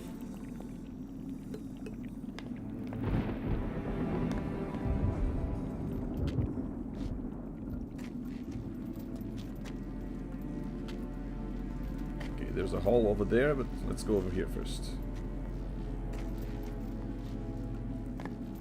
Now let's check it. Let's check this. And sometimes it's hard to decide which way to go first. One of these. Idiot! You've run these calculations 1,000,000 times. Counterbalance the magnetic forces perfectly, otherwise the ship won't get out of the dock. And you do want to get out of the dock, don't you?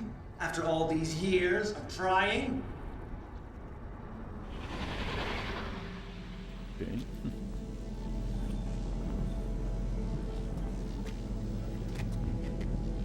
So this is the dock of his ship. Below is his garden.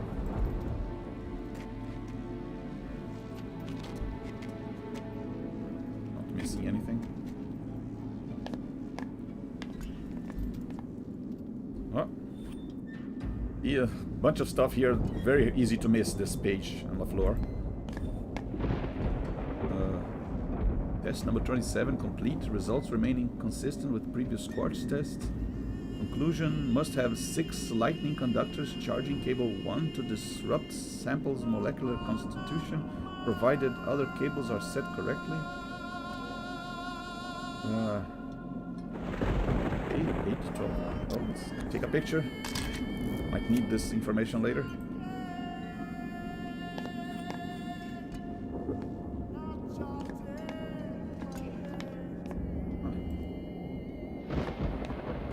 Playing chess here too. What kind of a move is that? You had me, Father. You totally had me. And now you're leaving your queen wide open? Getting the narrow chess pieces out of you was more of a challenge than this. Nara chess pieces. Well, Nara is a type of stone that the Dunny used that is nearly unbreakable.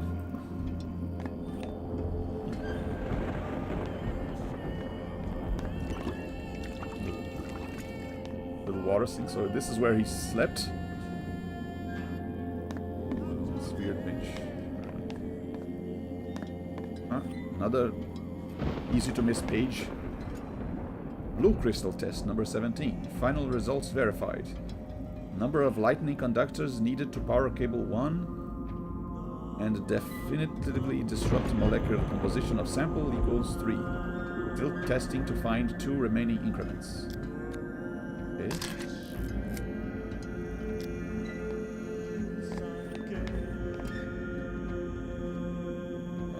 See another tube.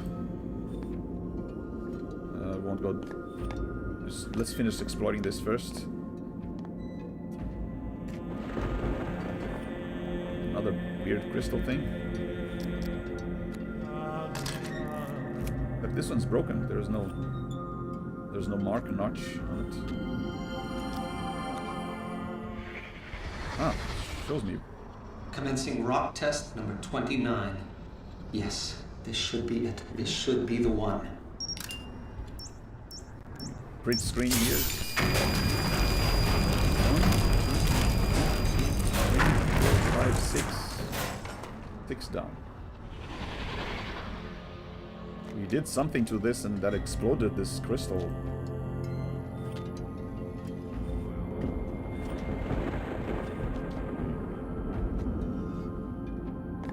Work desk here. It's been conducting experiments with the crystals.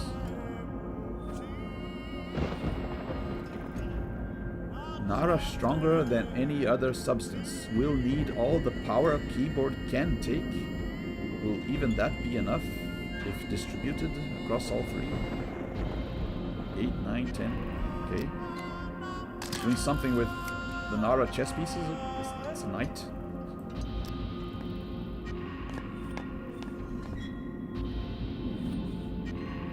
Oh, here's some coils of wire, I guess.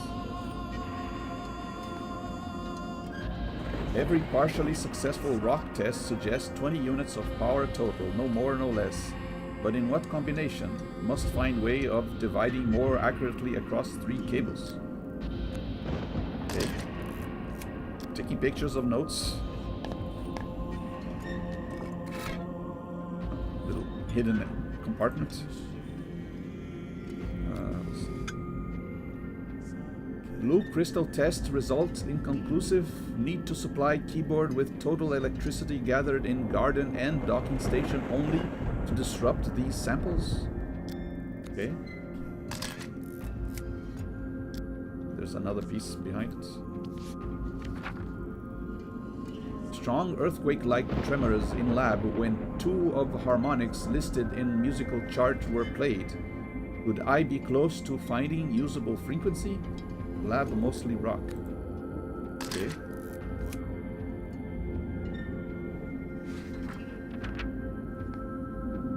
Bunch of notes so far. Yeah, let's go down that hallway that we saw first.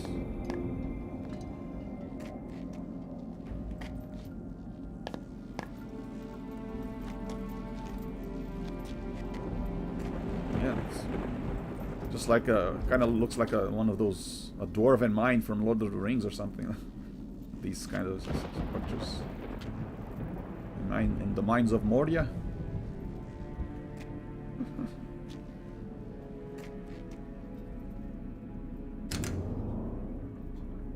Okay, it looks like this elevator works. I can hear something.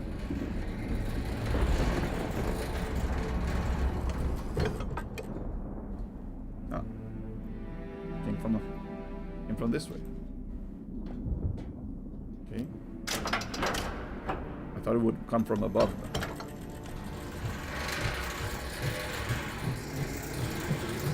Kind of creepy to go through clouds in an elevator like this.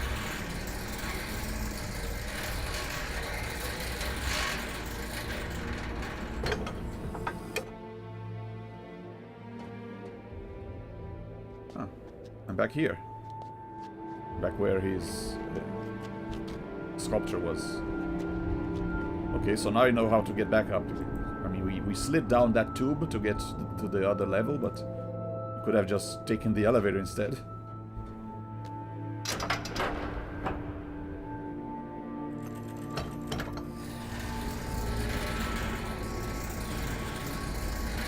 Elevator that uses gears on the sides instead of pulley system.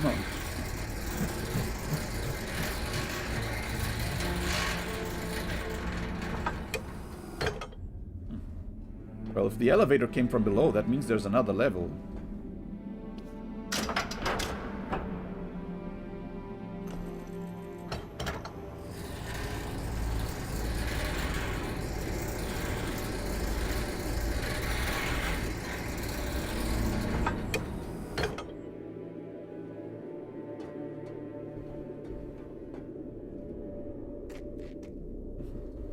Big cables.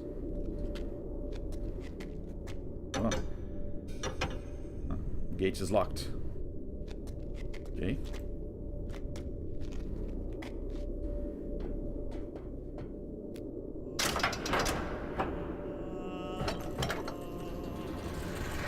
Nothing else to do there.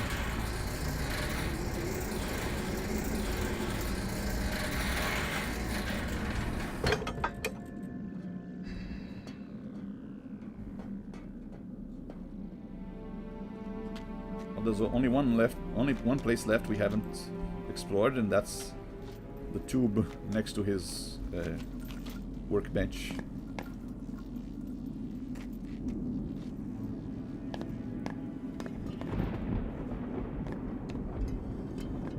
This one. Okay, let's hope this one leads to safety as well.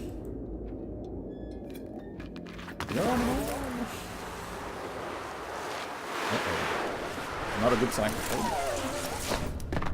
Ah. Actually on the other side of that locked door. And we can unlock it.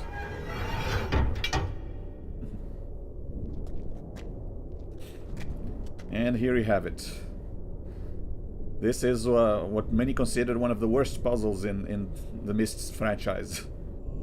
Nicknamed the spider chair due to these weird legs it has. Soon enough you'll see why it's such a despised puzzle. Okay. Electricity. Nothing for us to do there right now, but probably.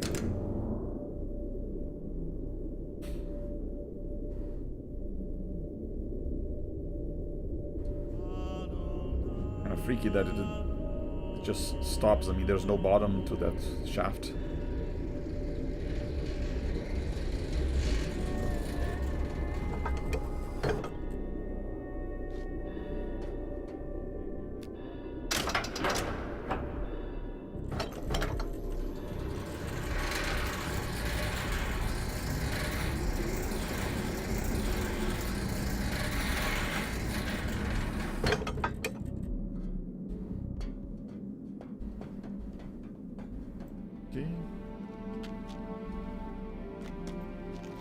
Well, we know we can. We know he used those electromagnets to adjust the height of the altitude of the ship. So what say we try doing the same thing? Maybe try and go into that other structure, like he did. Let's see.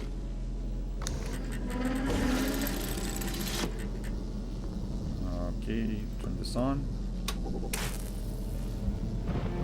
Okay, so there are 4 crystals over there gathering energy from the air, static electricity from the storms. So now I have to try and divert them to this electromagnet. Question is how much? Okay, 2? No. Okay, no, that's too much.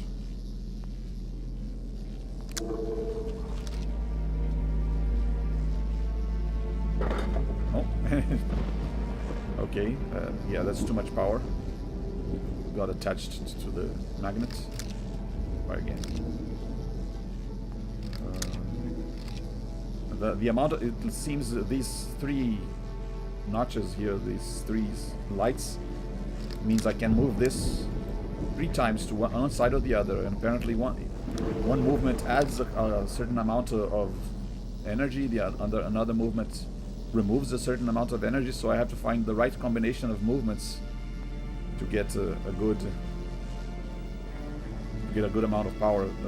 It seems 3 is too much as well. Let's try 2. Okay, how do I get 2? Maybe all the way to the side.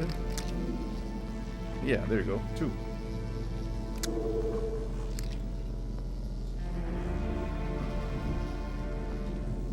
Okay. Ah, of course. The bottom one isn't on.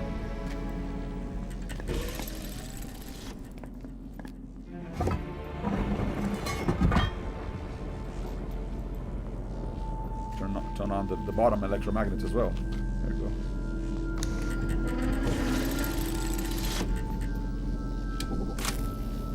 And this on the side is apparently it displays the level where the ship is. So it's at the top right now. So let's see which combination will give me the right amount for it to stay here. This is the little marking here, marking the ideal level. Over here, maybe. Okay, 6. Going to come down. Okay, it's coming down.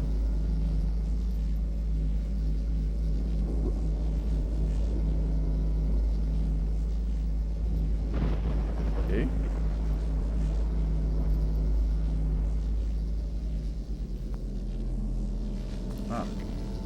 Okay, not enough, I guess. Let me try again. Maybe here, and here, and then here. Q4. Little. Okay, now maybe a 3. This. Yeah, I'm just spitballing here. I don't actually know the exact combination, so I'm just giving it a shot. 2. Oh. No. 4. Take 2 away. Add 1. Do 2 again. Okay, it's 5. No. Yeah, it just seems I need all of them to be lit up. How do I do that? Okay, 4. 2.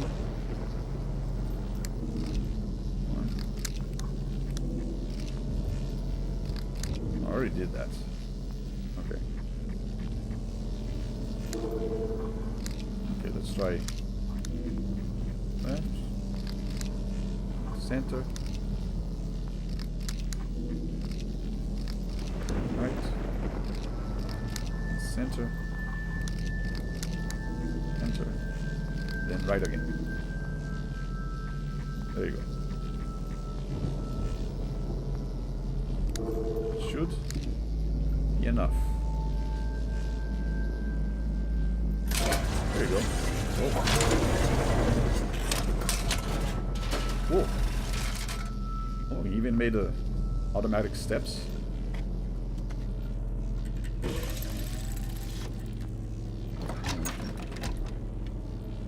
Can actually look at the circuits now.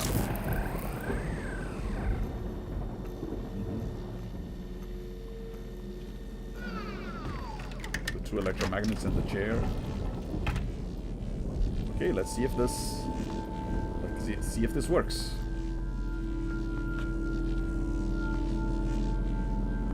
Kind of worried about stepping into a floating rock, but okay.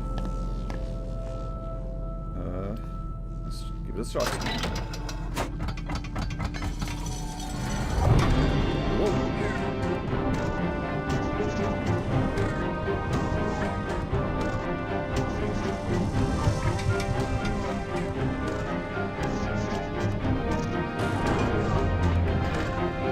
Weird to see these 2 cloud layers like this, and you only see a little bit of the spire. Okay.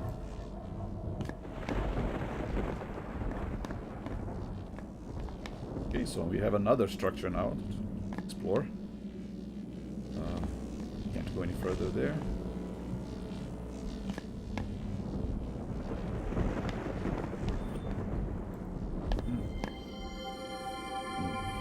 Built a rope to go down this. At last, after all these years, freedom!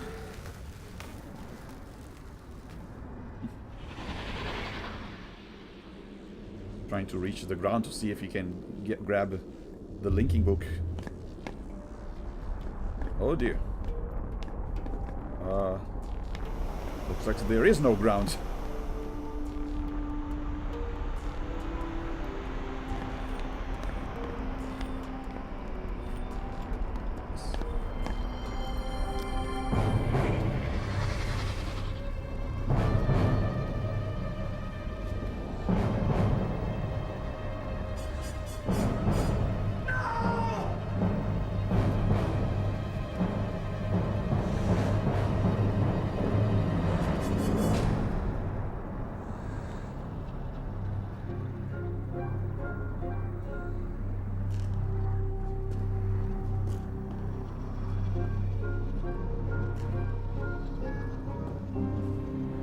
Yep, there's no escape for you.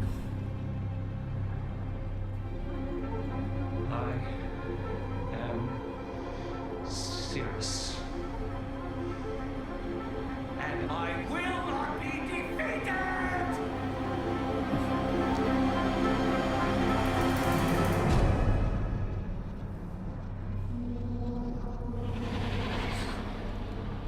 Just a big castle floating in this weird plasma ground or something. What's this?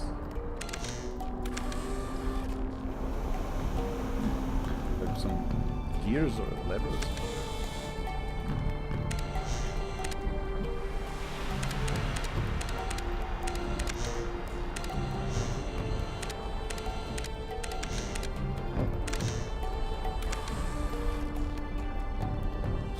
Structures. Yeah, I'm looking at the structure where I was just now. Huh? There's another crystal there. Okay, this one's 2 down from the top. Take a picture.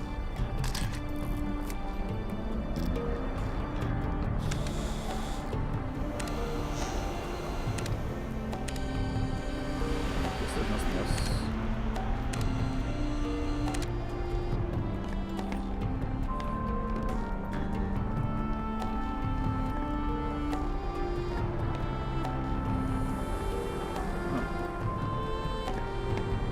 Chains holding a rock.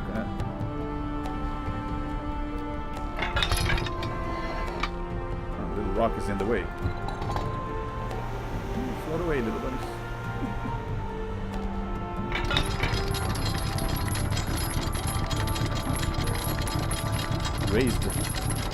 Raised the floating rock all the way up there.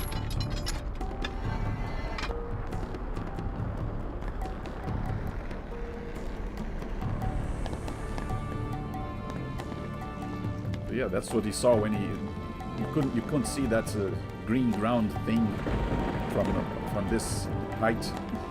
Only saw what it looked, what the ground looked like when he descended here. A bunch more crystals over here. The stone that was raised now allowed me to pass over here. Another circuit board.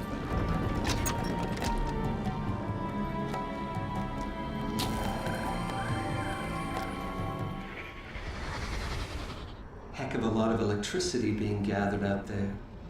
And as soon as I finish wiring this circuit, it'll go straight through the throne to where I need it the most. Can you hear the music yet, Father? What are you doing on the throne? So much electricity.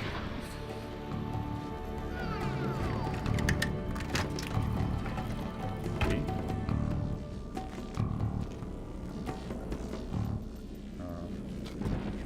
There we go.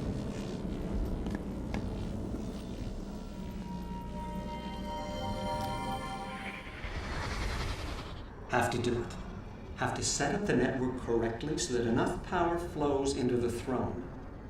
It's the only way to reach the right frequency.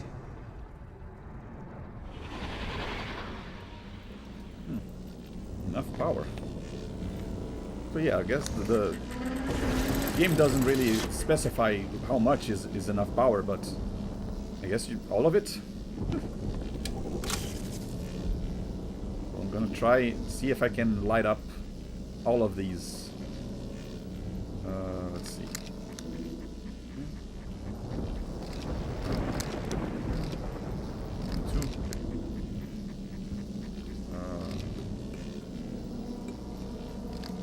Down one. And maybe. Okay, I guess I have to do it 2 at a time. I guess that was too much. Okay. And look, they're lighting. They're turning off. I mean, their electricity is being diverted into the chair, so they're no longer lighting up. Okay. Once again, I'm just spitballing here. I don't know the exact solution, so I'm just trying out. So again, I'm guessing that's not going to. Okay, 2. Oh, I got it actually.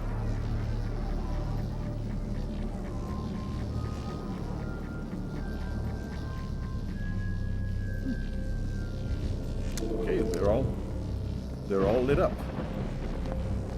That means, yeah, all of this place's electricity is being diverted. Okay. guess there's nothing else to do here. We can go back. Use our little rock spaceship again. Well, not spaceship. Cloud ship, I guess. Airship.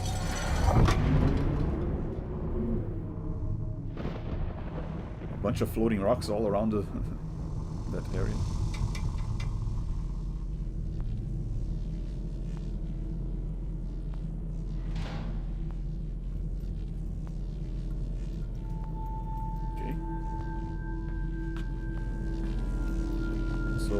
Check the secret board. Everything should be lit up now.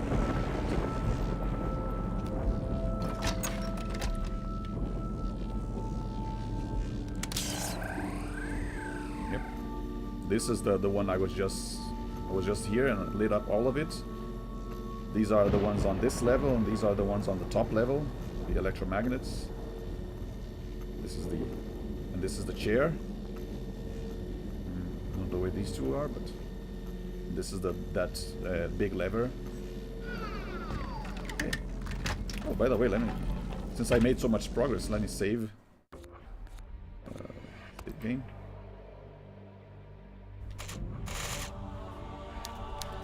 Revelation 1. Oh, there is an autosave, but still better be safe than sorry.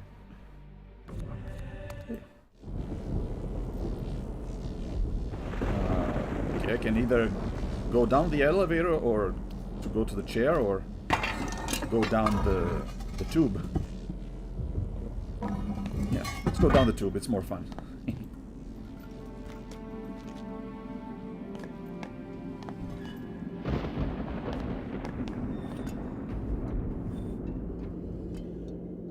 Whee! Not quite as long as the other one. Still pretty fun. Okay, let's give this chair a shot. Okay, press the button.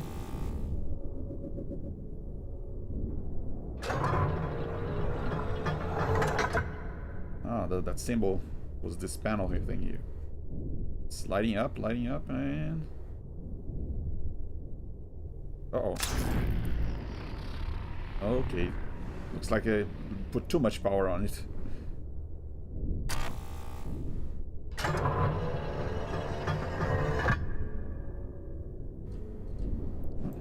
More statues of...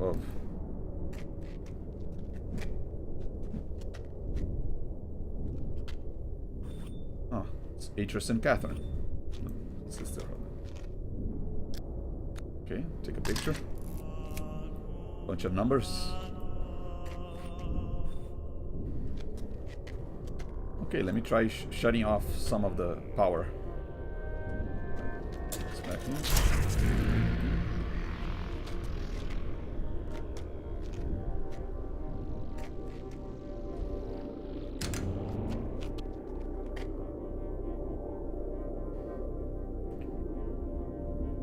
Waiting for the elevator.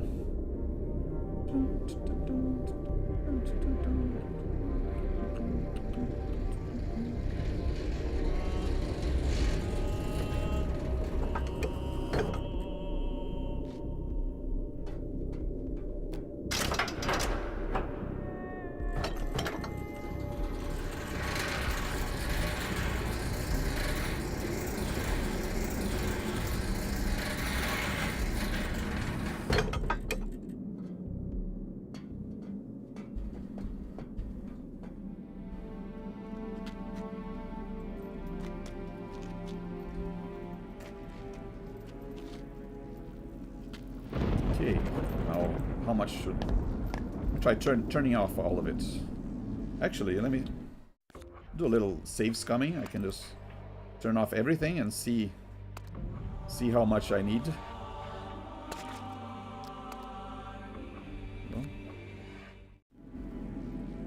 Okay, let's go upstairs.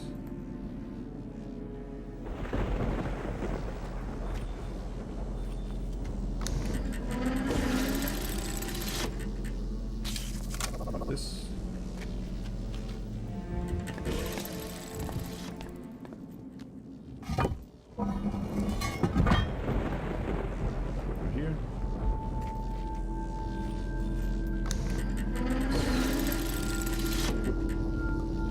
ship crashed into the magnet.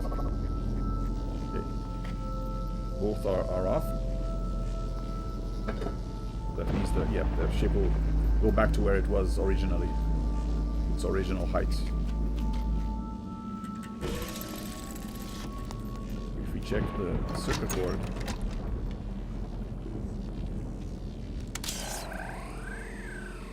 Yeah, see, these two were also connected to this the big lever that was connected to this. This. So yeah, these were also supplying power to the chair. So now let's go to the chair and see how much is being supplied right now, and see how many more we need. Better to be underpowered than overpowered.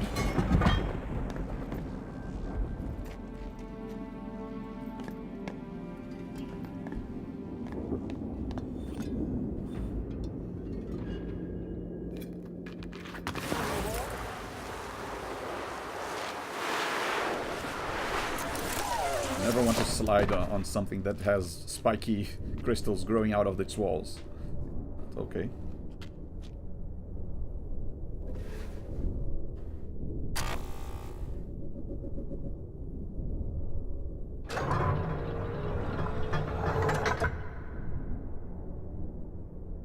Okay, will it be enough? Ah, we need 2 more. Okay. And now we can just load. Go back to where we were. Oh, don't want to save. Yeah, the top part should have already be supplying 2 units. All you have to do is turn off the bottom part.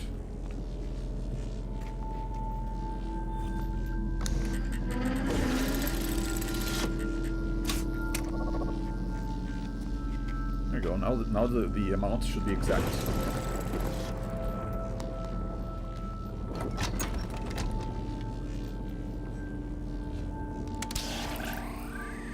Yeah, these ones and plus 2 more.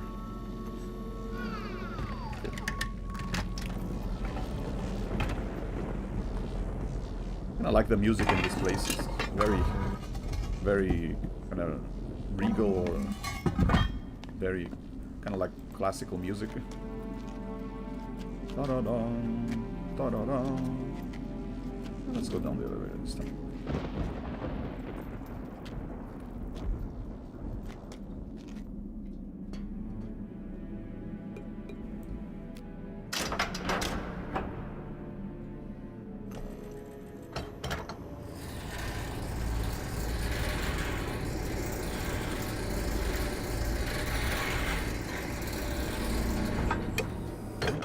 Jack Wall did a pretty good job once again. Although I do prefer the soundtrack for Myst 3 more than this one, but this one's pretty nice too.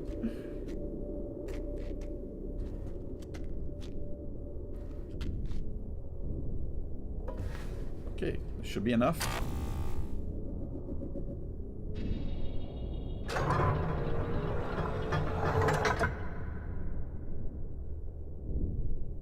Or everything here. Okay, everything's powered up. Now let's try and move this lever. Oh, actually going down a level. This is an elevator. And the statues are coming down with me.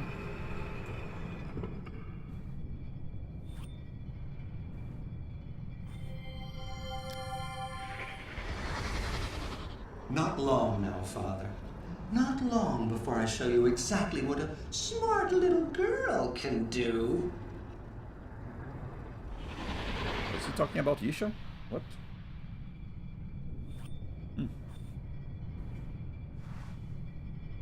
Oh, it's a lot of crystals. Okay. Down more.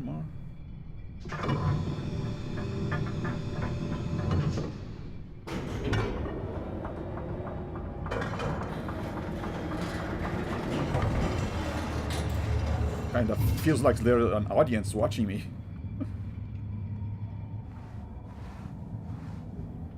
Or maybe they're being pointed into a focal point up there. Something. Huh. This. It's a knight from the chess piece. The chess set. Made of Nara. And we see here a quartz crystal.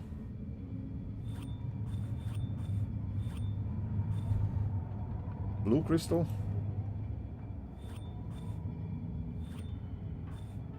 And the rock.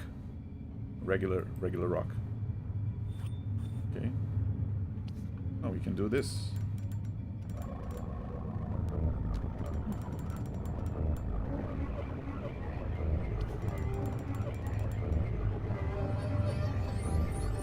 Oh.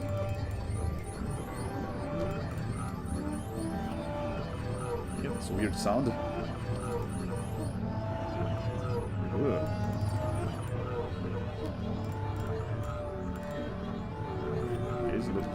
Looks like I'm adjusting how much power goes to each cable.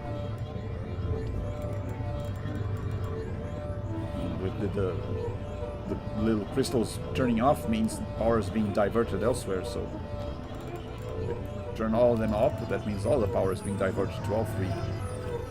Ugh. Sounds horrible.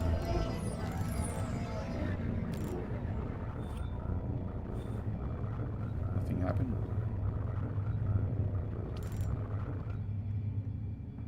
Okay, but there's 3 levels. What? There's one more level here. There's a button here.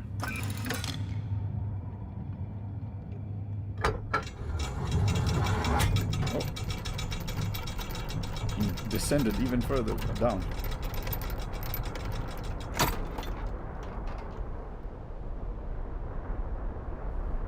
Okay.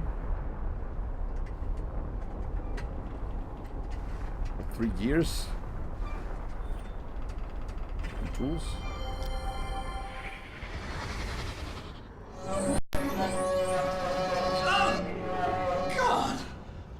No wonder I can't get the right frequency. When they slip out of tune, these cables sound worse than Mother's caterwauling. That's rude. Rude things to say about your mother. So, that horrible sound we've been hearing is because these were out of tune? Or like, are these like guitar strings or something? Each has a symbol, a hexagon, circle, and a pentagon. So what you're supposed to deduce from these symbols is these correspond to those big white crystals that we've been seeing. There's one. This is the round one.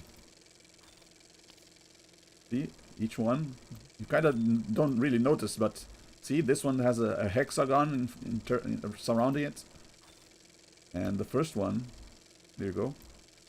This one has a pentagon surrounding it. So you see that, you kind of figure, oh, I must move those pieces on the top, but no, you actually have to use I think there are springs attached to them, and these are actually attached to those gears we're seeing. So I guess, yeah, those notches indicate the little white marking indicates the ideal amount which you must tighten, I guess, these chords to tune it like a guitar. So that one's okay. That's the top part. Then 1, 2, 3, 4. 4 down. 1, 2, 3 down. Actually, it's the 4th one down, but I have to lower it 3 times. So okay, that's the pentagon. 1, 2, 3. Okay. And what about the circle one? Oops.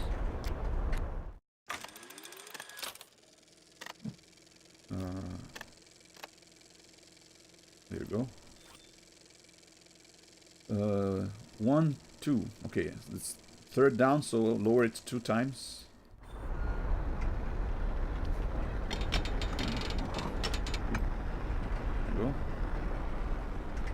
Now the hexagon. That one we only saw it in the memory, but thankfully I pressed print screen and it showed us. So let me check here the file, the picture.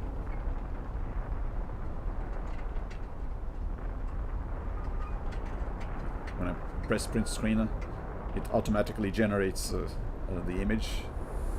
Okay, that was 1, 2, 3, 4, 5, 6, 7.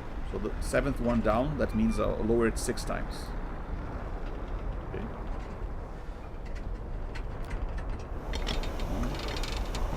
1, 2, 3, 4, 5, and 6.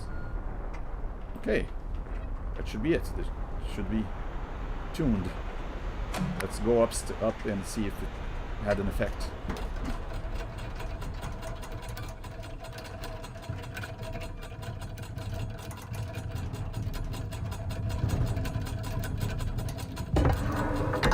Very tight fit.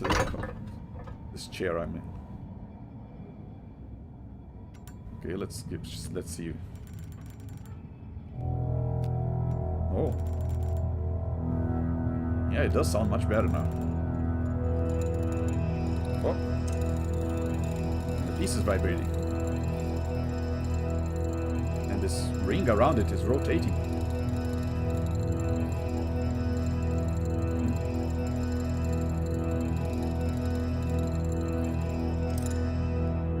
Goes back. Okay, while it's rotating, it stays inside. Okay. So here we go. This is actually the meat of the puzzle. Where you have to figure out exactly in what positions each of these sliders have to be in for each of these 4 materials to vibrate, and then you have to do it one after the other in a certain amount of time. Let's see. Yeah, this one has a circle on each of the 4 sides, so you have a quarter turn here. Let me check here. Looks like this only has 1 circle, so it would take a full turn to rotate this before it goes back out. Okay. This one has 3 holes, 3 little markings here.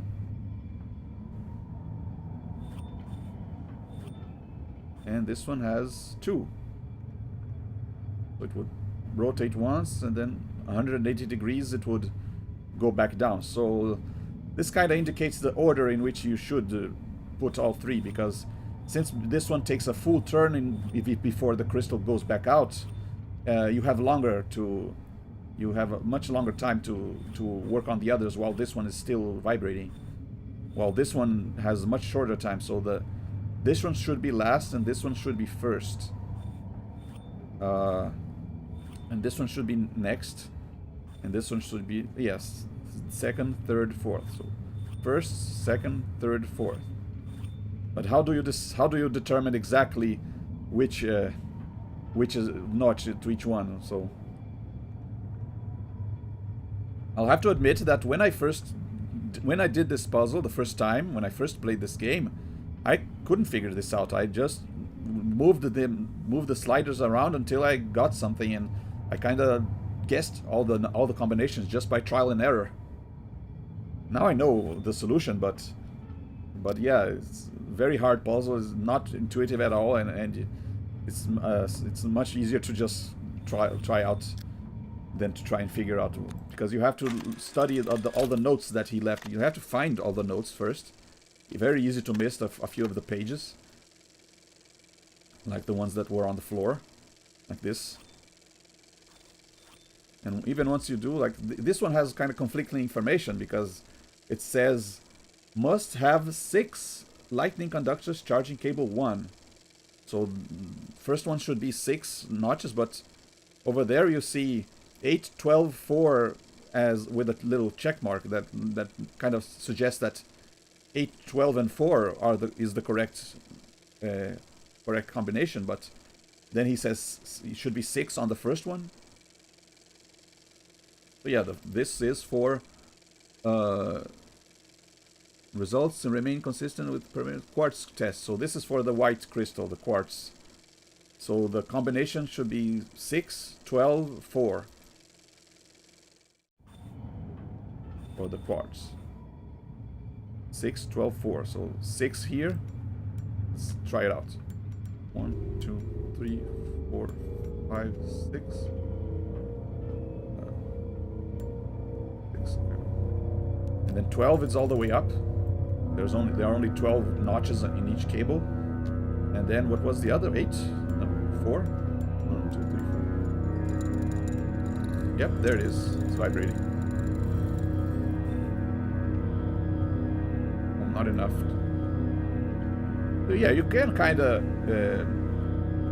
deduce it just by trial and error, because the closer you are to the right frequency, the more it vibrates. So you can kind of mess around with it until it starts to vibrate, and then mess a little bit until it vibrates more, and then okay, when it's all the way in, that means you got it. And it starts rotating, and then even if you shut it down, it will stay vibrating until the rotation completes one full turn. You have a little bit of time here. Okay, next is the blue crystal. Let's check out what his notes about the blue crystal there. This is a note, blue crystal test number 17. Says the first one should be 3. Power cable, yeah. Still testing to find the remaining 2 increments. But then over here, where is it? Yeah, here, this is another blue crystal. Need to supply keyboard with total electricity gathered in garden and docking station only to disrupt these samples. So the garden is the bottom electromagnet, and the docking station is the top electromagnet. So the bottom one had, what, 8? The top one had 4, I guess? No, it wasn't 8, it was 7. Yeah, 7 and 4. So the total would be 11. Like I said, very hard to deduce that what those areas were and what he meant by the electricity gathered in the garden and docking station. So that means that the other two combinations would add up to 11, I suppose, or is it 7 and 4? Is it 3, 7, 4? Let's try it. 1, 2, 3. 1, 2, 3, 4, 5, 6, 7, and then 4. 3, 4. Oh wait, no, 11 has to be all 3 of them combined. So that means I already have 3. That means these other 2 have to add up to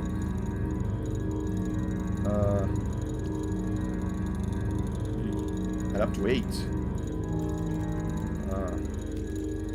Oh yeah, this is a very complex puzzle. And not only you have to know all these codes, you have to input them with a time limit in the right order too. It's one of the most despised puzzles in all of the Myst franchise. And like I said, when I first tried this, I didn't know what the combination was, so I just used trial and error. See, now you can see it's vibrating a little bit. Well, not now, but where was? There we go. See, you kind of tell when you're close. Okay, so these 2 will have to add up to 8. So 1 and 7 maybe. 1. I did it. It's rotating. Okay, so I have a certain amount of seconds before it goes back out. So let's try it. What about the rock? He said, well, let's check his notes. Strong earthquake-like tremors in lab when 2 of harmonics listed in musical chart were played. So, yeah, and the lab is mostly rock. So the musical chart is this thing, which does not look like a musical chart at all. So you kind of look at these, you think, oh, one of these combinations, I'll just try all of them. Like 1, 0, 0, no. Okay, 1, 0, 1, okay, no. 10, 10, 5, no. But none of them work. You have to actually just pick one of two of these three of one of these combinations, because he said in the other notes 2 of the harmonics on the musical sheet was getting closer. So very deceptive puzzle. So you see a lot of 10s and 5s in this, like 10, 10, 4, 10, 10, 5, 10, 10, 5 again, 1, 10, 5. So you kind of, and he also said in another note, where is it? Here one. He said the rock test suggests 20 units of power total, no more, no less. So there's another hint that the 3 numbers must add up to 20. So, but yeah, like I said, very hard to deduce. 2 of the harmonics listed in musical chart were played. Well, if 2 of them were 10 and 5, and they must add up to 20, the other one must be 5. But in what order? 10, 5, 5, 5, 10, 5?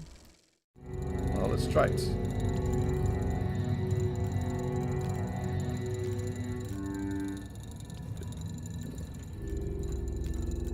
2, 3, 4, 5.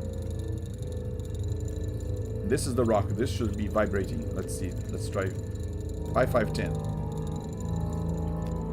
Well, 2, 12, and then go back to. Okay, nothing happened.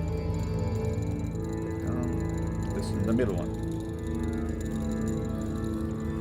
Okay, nothing is happening to the rock. And the crystal's gone back down, so I spent too much time. Okay, let's try this one, 10, 5, 5. Ah, 10, 5, 5 is working. Rock is vibrating.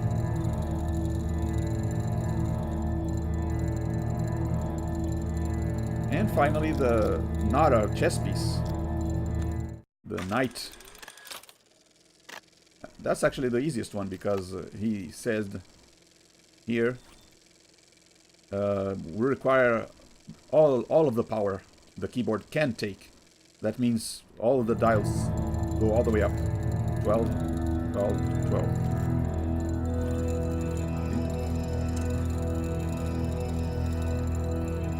But this one has to be last, because when it starts turning, you don't have enough time to move the other ones before another hole appears. Okay, so let's give it a shot then. What was the first one again? Was it 3, 8, 4, I guess?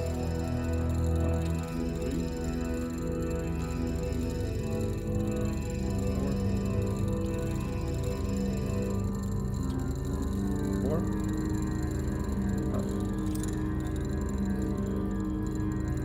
What was it again?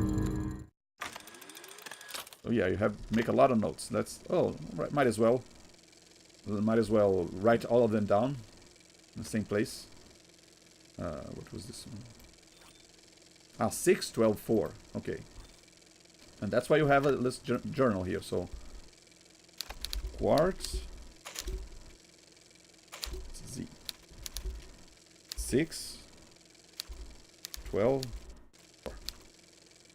Okay, and then blue crystal. Whoop. Blue crystal. Which was it again? 3. And then 1, 7. I believe, yeah. And then the rock was what was it again? Yeah, I already forgot. 10, 5, 5. Okay. 5, and then Nara. 12, 12, 12. There you go. And that's how you're supposed to solve this puzzle. But like I said, I just went through the brute force and used a lot of trial and error to get these numbers. Okay, let's do them in order now. 624 317.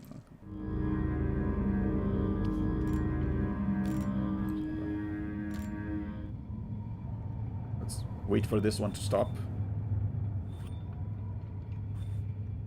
Okay.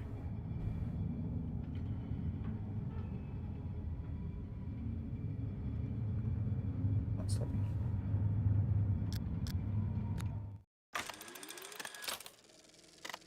Six 12 4, not 2 4. 6 12 4 317. 3 5 6 1 2 3 4 and 12. We wait until it goes inside. Okay, now it starts spinning. Okay, now 317. 1 2 3 1 and then 2 3 4 5 6 7. Okay, let's wait until it.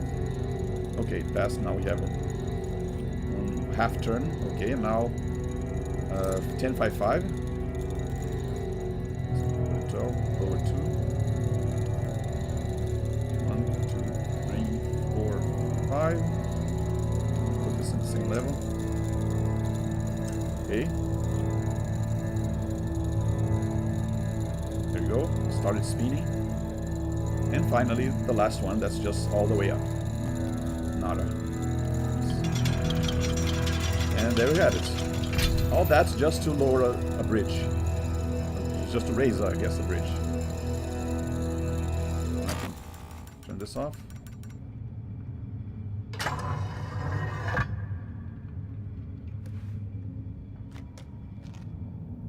These were the things that were controlling these chains, that when these chains were lowered, they raised these rocks.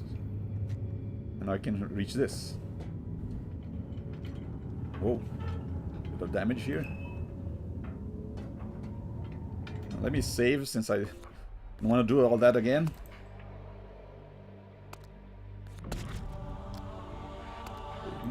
Yes.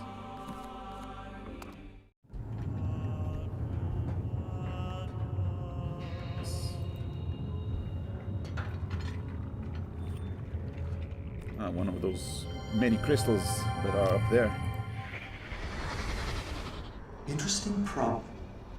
The inner matrix wants to hold on to an electrical buildup indefinitely, but it loses it as soon as the crystal touches a grounded object. So, how to keep the crystals isolated until I can use them?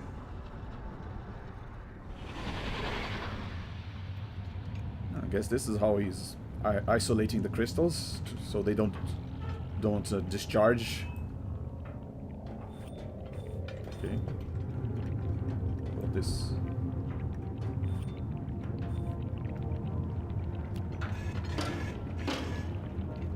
Okay. 10 5 5.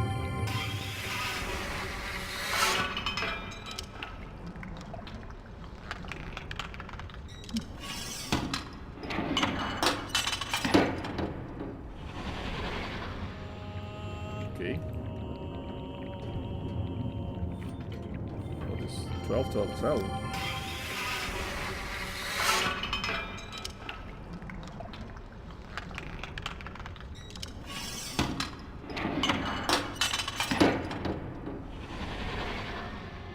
Okay, so depending on where this little basket thing is, the crystal, you can make a crystal go into this tube, into this chamber with this green liquid that he extracted from the plants. And then it goes into this. Okay. You know, 10 5 5. That was for rock, wasn't it? Yeah. And 12, 12, 12, that was for Nara. Producing the sound that made the Nara vibrate. And this is actually a piece of the chamber. It fell from above into this shaft. Try. Ah, and there's a journal there.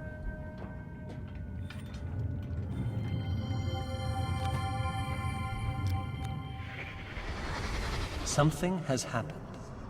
There is a structure in the spire that was not there 9 days ago when I sailed off to harvest more crystals.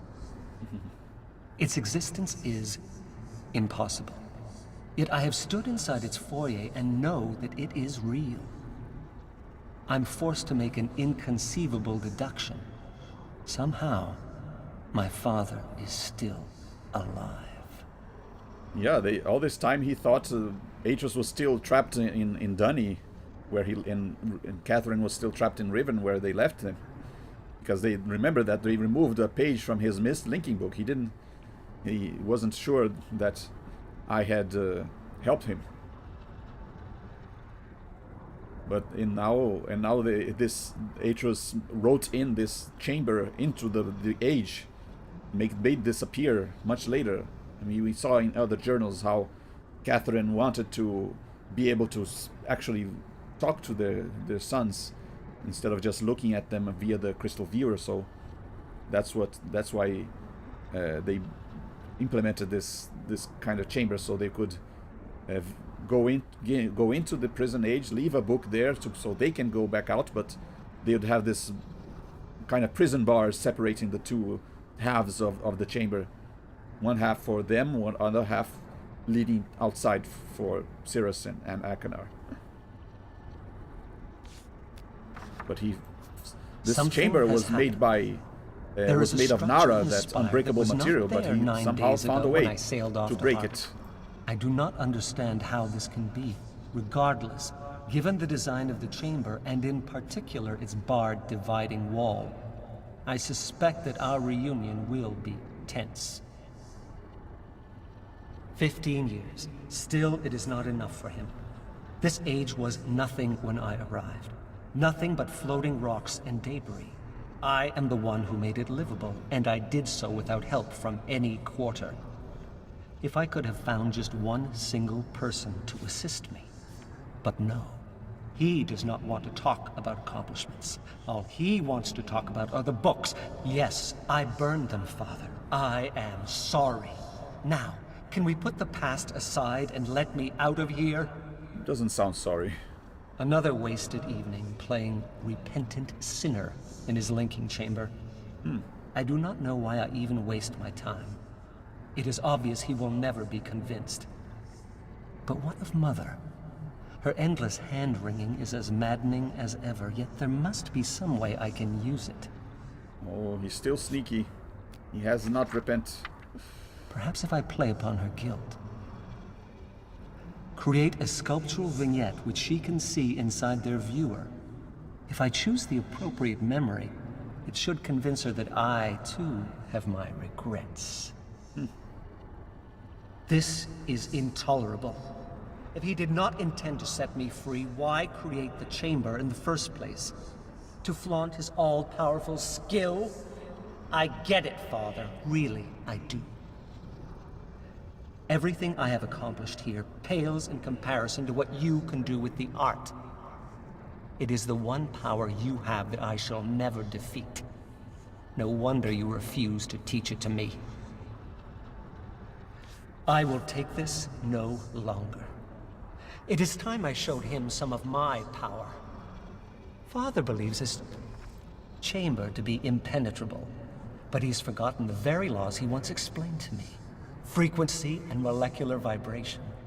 The crystals can do it. If I find the right frequency, their song can set off a vibration that will tear through the chamber on a molecular level. Those impenetrable walls will shatter like glass. No doubt I will need a great deal of electricity to do it. I'd better retune the musical instrument. I have a sister? I do not know what to think. It is something I never even considered. I must not let it affect me. There's too much work to be done. I need to get more power to the cables. Building additional conductors will take too long. But if I dismantle parts of the rocket ship network, then rewire the remainder directly into the throne. But if his chamber is breached, there will be no need. It is no use. He will never teach me the art. Questioning him about it only makes him suspicious. Perhaps, with him out of the picture, Oh dear. I can learn it from the dunny. I cannot proceed without a sample. I've tried shipping off pieces from the chamber using every possible method save the crystal, but my efforts have all proven fruitless. How can I convince him to give me a piece? Or better yet, a set of matching pieces. Okay, so now we see how he did it. He needed a sample of Nara, the unbreakable material, and he got it by requesting a chess set made of Nara. That's why we see the little chess piece But if inside. his chamber is... This will require a very delicate touch. I wonder if he still enjoys playing. So that was my dear little sister. I see now why he's so taken with her. She's only a child, and yet several times during our discussion I caught her studying me, attempting to ascertain what to believe. How much have they told her, I wonder? I don't even care. It's obvious they value her more than they ever did Akinar and me. Very well, then. I shall use even that to my advantage. Sibling jealousy. Retrofitting of the old crystal cavern proceeds on schedule. The loss of my lab was a setback, for I cannot continue frequency tests until all the cavern walls are removed. But that explosion has made me very cautious. I would rather dangle over the stars than have solid rock walls explode on top of me. No! He cannot do this! Why is he bringing her into this? I will not allow it. I will not allow a mere child to have that much power over me. How dare he agree to teach her the art? There must be a way, some way to get the knowledge from her. But how? He's angry that Yisha is getting taught how to write books and he didn't. You see a drawing there? Go ahead, Father. Go ahead and teach her. If you insist on giving this power to Yisha, then I will make sure you're also giving it to me. I have found the frequency. Oh dear. Okay, so now we know how he escaped. He used these crystals, gathered a lot of energy and made them vibrate in the correct frequency to break apart this chamber, and he was able to link out. So now what do we do? Well, there's this switch here. Goes from nothing into... Okay, so I guess the electricity now is going toward these pieces. And yeah, that explosion from the beginning, that must have been him too. That one that knocked down the bridge and knocked us unconscious. And that vault door that was blown open. He was able to devise crystal explosives. Okay, let's see. Yep, we have to use the chair again. This spider chair. Except this time, when we move these sliders, since I activated that switch, now they're putting electricity into these statues, I guess, and they're getting brighter and brighter. Let's try. What was it? 10, 5, 5. 10. 5. 2, 3, 4, 5. Whoa. Okay. Okay, now we see how... And it broke. Or it touched a ground object, like he said, and it exploded and it discharged its electricity with the hum. Okay, what about... The 1055 was about destroying the rock, and there is no rock here. But... Now this one should destroy Nara? 12, 12, 12? Ah, but it's the little basket was in the wrong position. It did not shatter. It did not touch a grounded object. Hang on, let's go back there.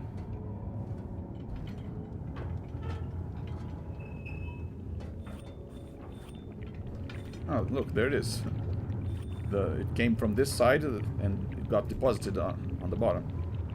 But what if we move this out of the way? Let me grab it. There you go. Now it will fall in the ground.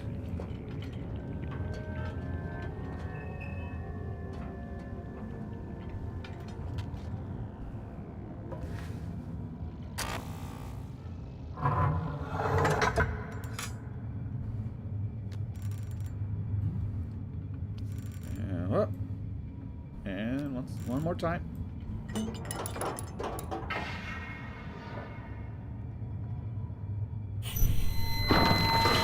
And there you go. It completely disintegrated that piece that was in the middle,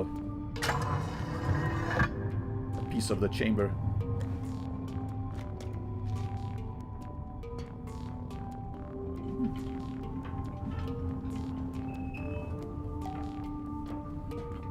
This side. Well, it's a little bit dented, but I guess it should still work.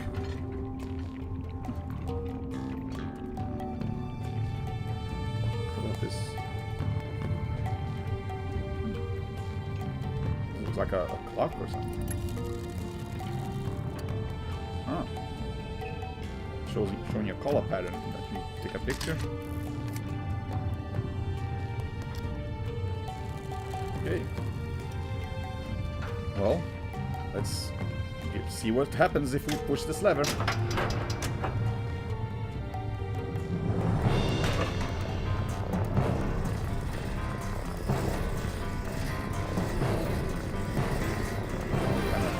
Music going on, but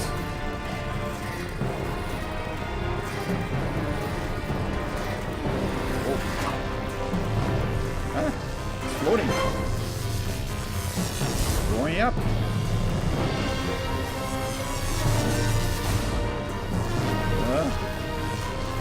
Getting shot up in an elevator, not the way I want to travel. Okay, and it's connected to another piece, the shaft.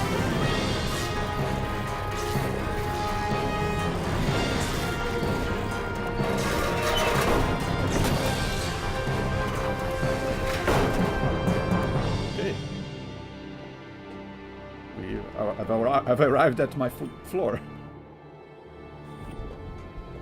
And just so happens to be exactly where we started. The one that was broken at first. But yeah, this is what happens when you solve the ages. Just like in Exile, you get a little ride at the end. We went through all of that just for this color combination. This was the point of going into this age, gathering this information, which is randomly generated. So every time you start up the game, that code is different. So you can't just look it up. Okay, we save. And we can go back to Tomana.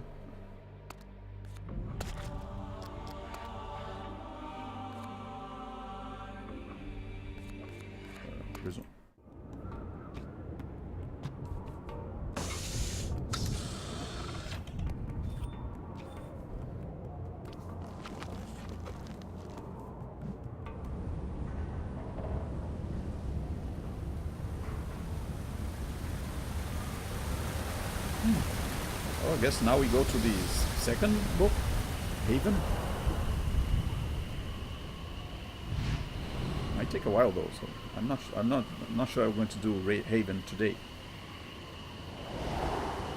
I already spent more than 3 hours, so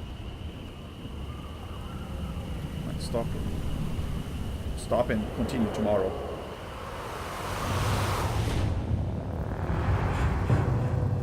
Okay, whoa! Someone there. Oh, and they leaked away and dropped the book. Someone was in Yisha's room. Okay.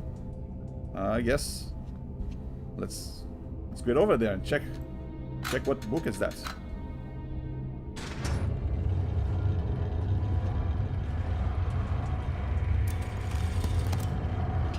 Okay, leave the blue book for tomorrow.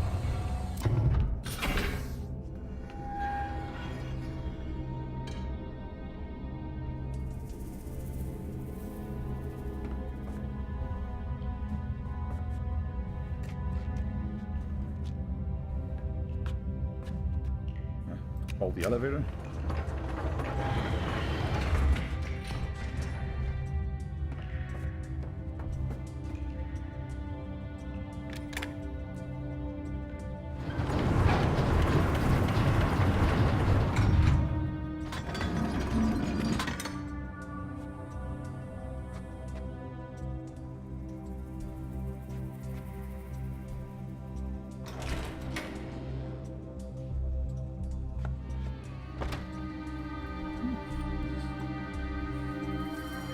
The ending has not yet been written. Thank you, my love. For what? For everything. For this. And for showing me again and again that no matter how many mistakes we've made, the ending has not yet been written.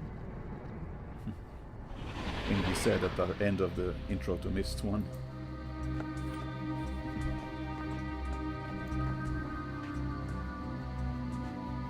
Over there.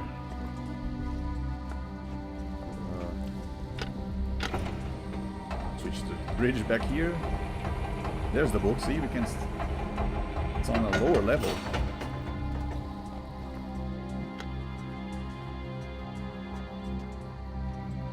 There's no way to reach that. The bridge will just get us here.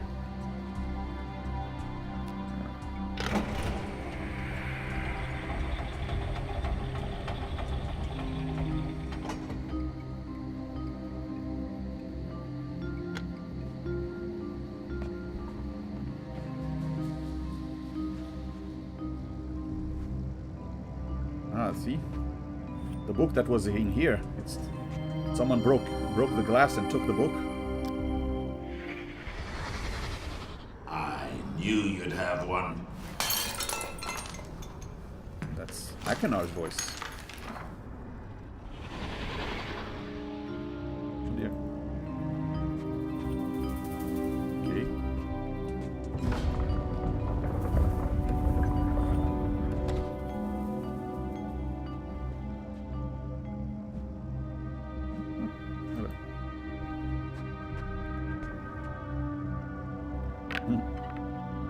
Like Isha is a fan of Lucky Loot.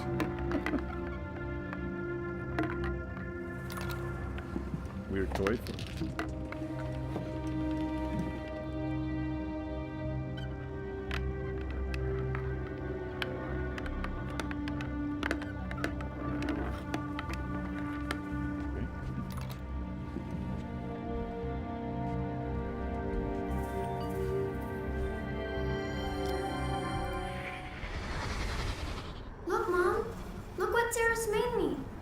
Spirit, just like I described to him.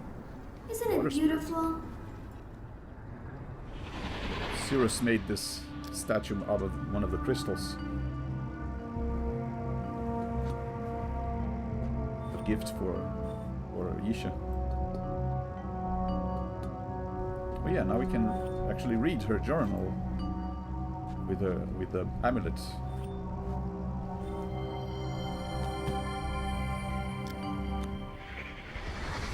Monday. I got this book. Dad gave it to me. I'm going to write in it every night. Tuesday. In the morning, we worked on long division. After dinner, I made a puzzle. Mom and me started the fun club and looked at stars. Fun. Thursday. I didn't do much. Sunday. We visited my brother today. He had a gift for me, but Dad made me go home before I could see it. I felt bad. Dad talked to me later and said it was just bones, so I shouldn't be scared. I wasn't, because I don't think Agnar meant it to be bad.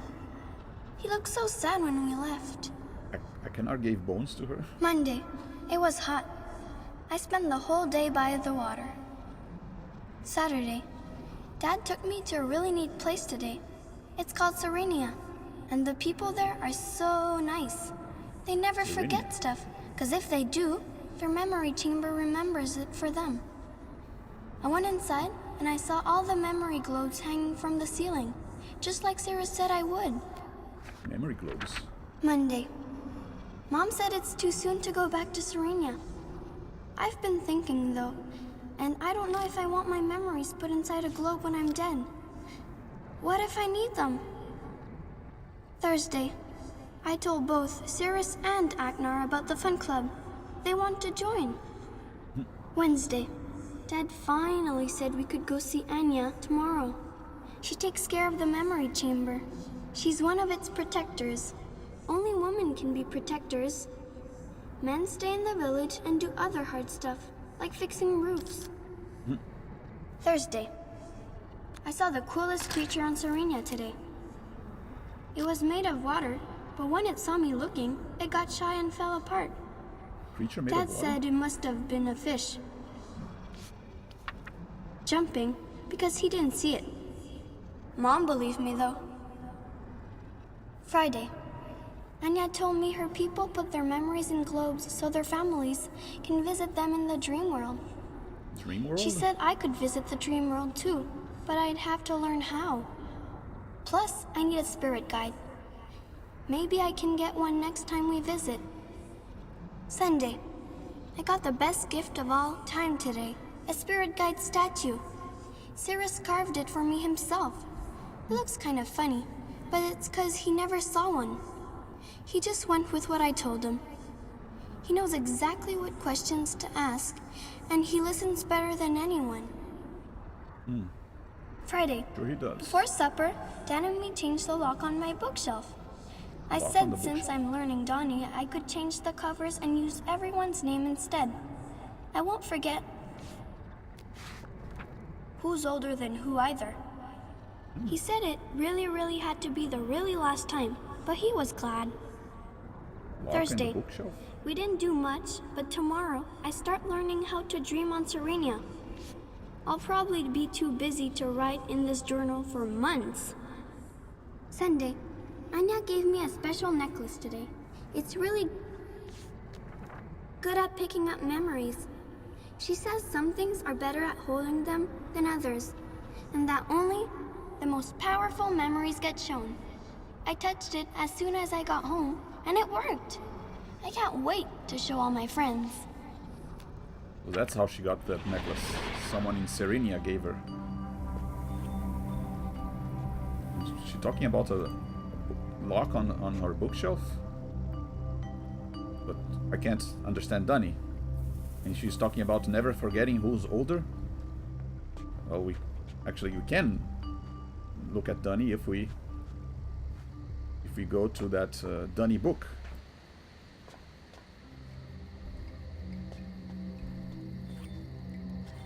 So yeah, Riven asked you to learn the Dunny number system. Myst IV Revelation asked you to learn the Dunny writing system. A bit more of a curve. No, I'm only 10, Daddy. I don't think I can make a whole world. You're not making a world, my desert bird. You're making a link to a world. Come on, I'll show you an easier one.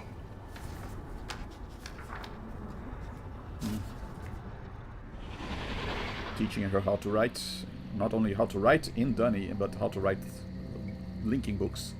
Because linking books need to be written like this, with the Dunny writing system. Can't just write them in English.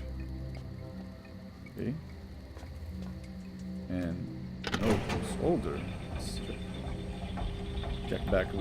Earlier we saw this wall with a bunch of Dunny names.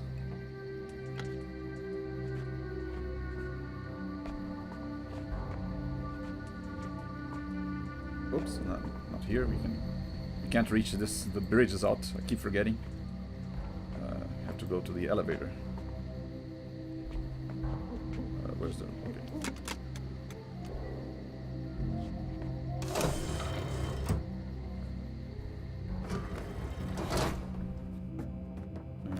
Middle.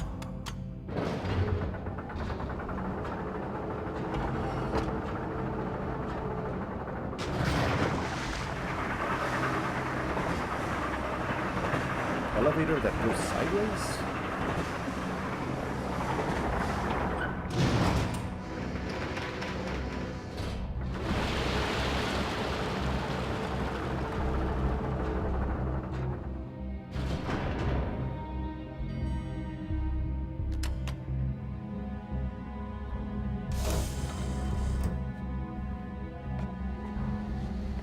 Okay. Over here. And down here.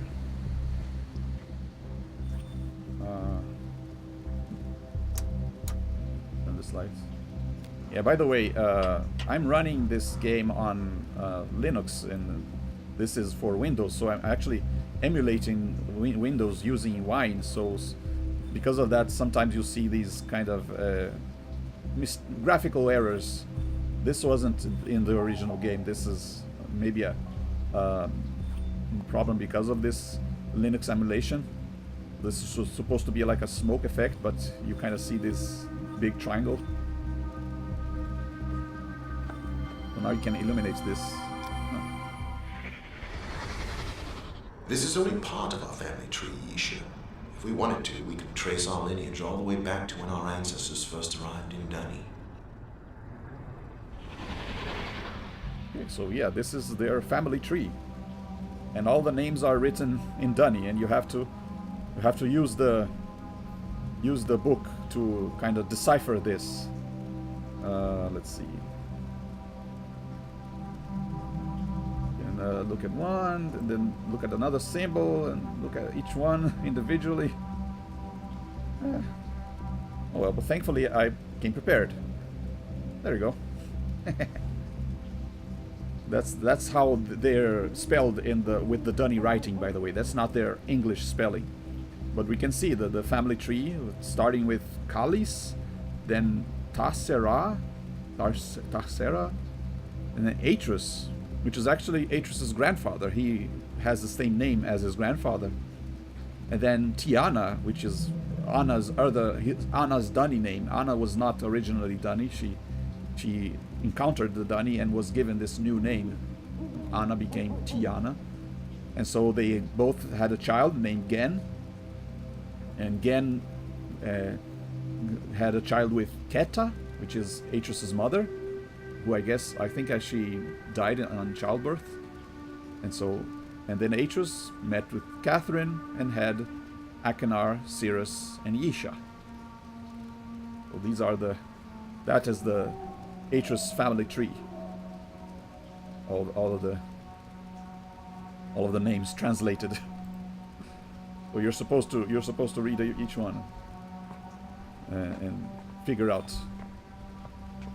So now we go back to that bookshelf. Now that we can read Dunny, we have to go and read all those names on those books.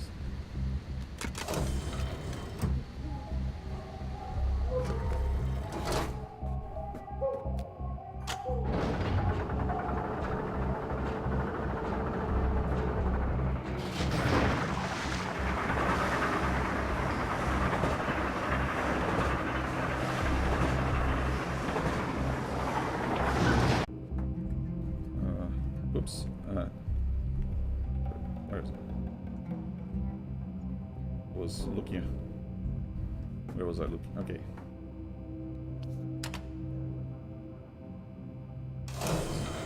Using was in another window. The mouse was going crazy. Okay. Go back there.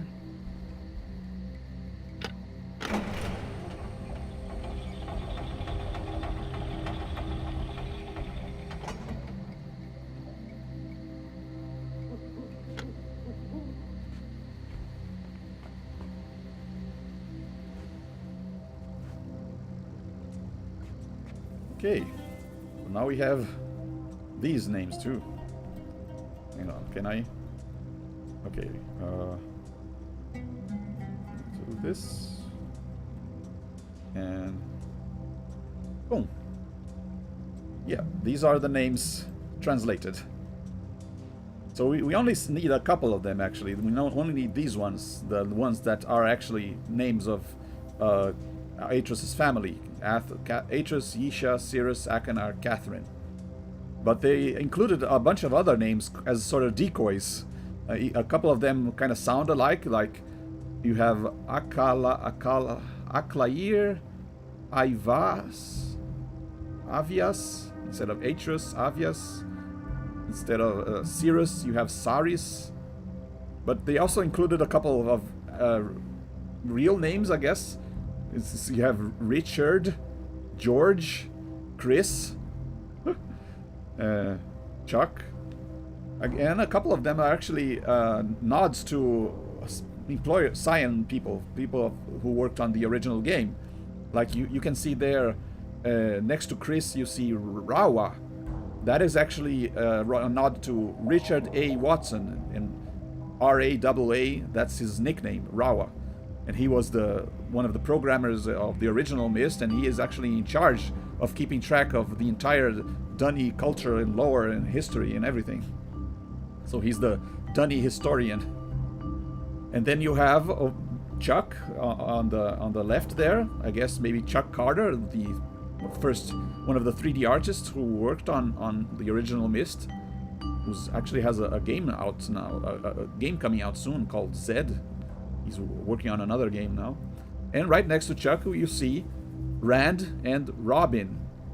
Rand and Robin Miller, the two brothers who created the first Myst. And originally played Cirrus and Achenar, so kind of interesting that you have these sneak in these extra names as sort of Easter eggs, if you bother to translate all of the books. But yeah, the ones you really need are these ones. And Isha gave a little clue in her journal about never forgetting who is older. So you have to press the books in the order of oldest to youngest. So let's see. It's Atreus, and then Catherine, and then Achenar, and then Cirrus, here, and then Yisha. There you go. Okay, don't need this anymore. Just okay, unlocked her bookshelf, and that leads to another floor. Going down here. Oh. See, diving equipment. I guess he swam here instead of he swam over here to go up into her room on the other side. Isha's been drawing, I guess. And there you have it. This is the book that we saw someone use. They were upstairs, but the book fell down here. And that is, in fact, a book to Serenia, the third age, fourth if you count Tomana. But you have Tomana, Haven, Spire, and Serenia, the fourth age in this game. Let's see what it looks like. Very different, very brightly colored.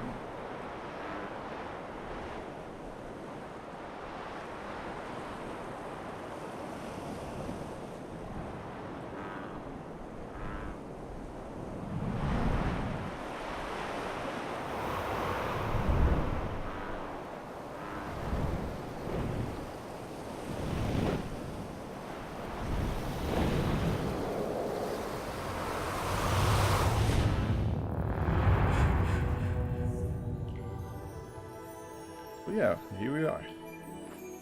And this is where I'll be stopping for today. We'll continue where we left off tomorrow, around the same time as we began this one. Hang on. Ah, there is a book. There is a book, a Return Blinky book. You can, if you want to go back to Tomana, you can. There. But yeah, hope you guys enjoyed this.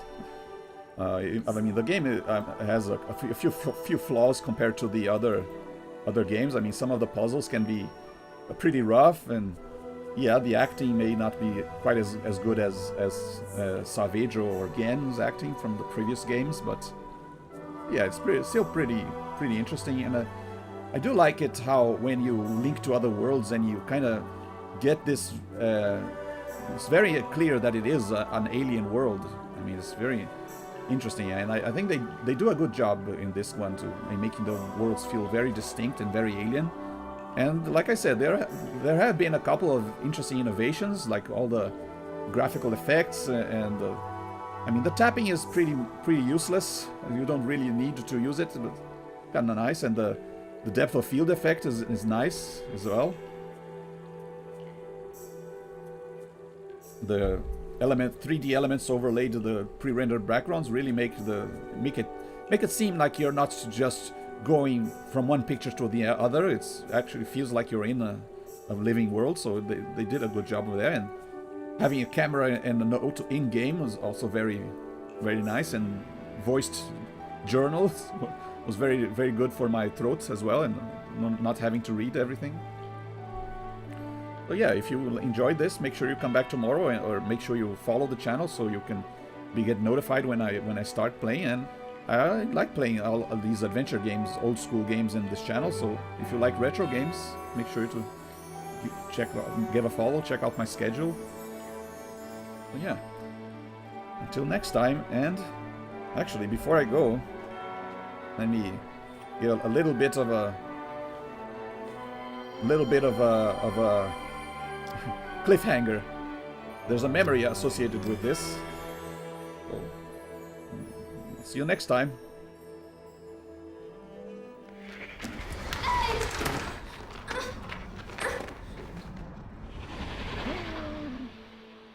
And that was to be continued.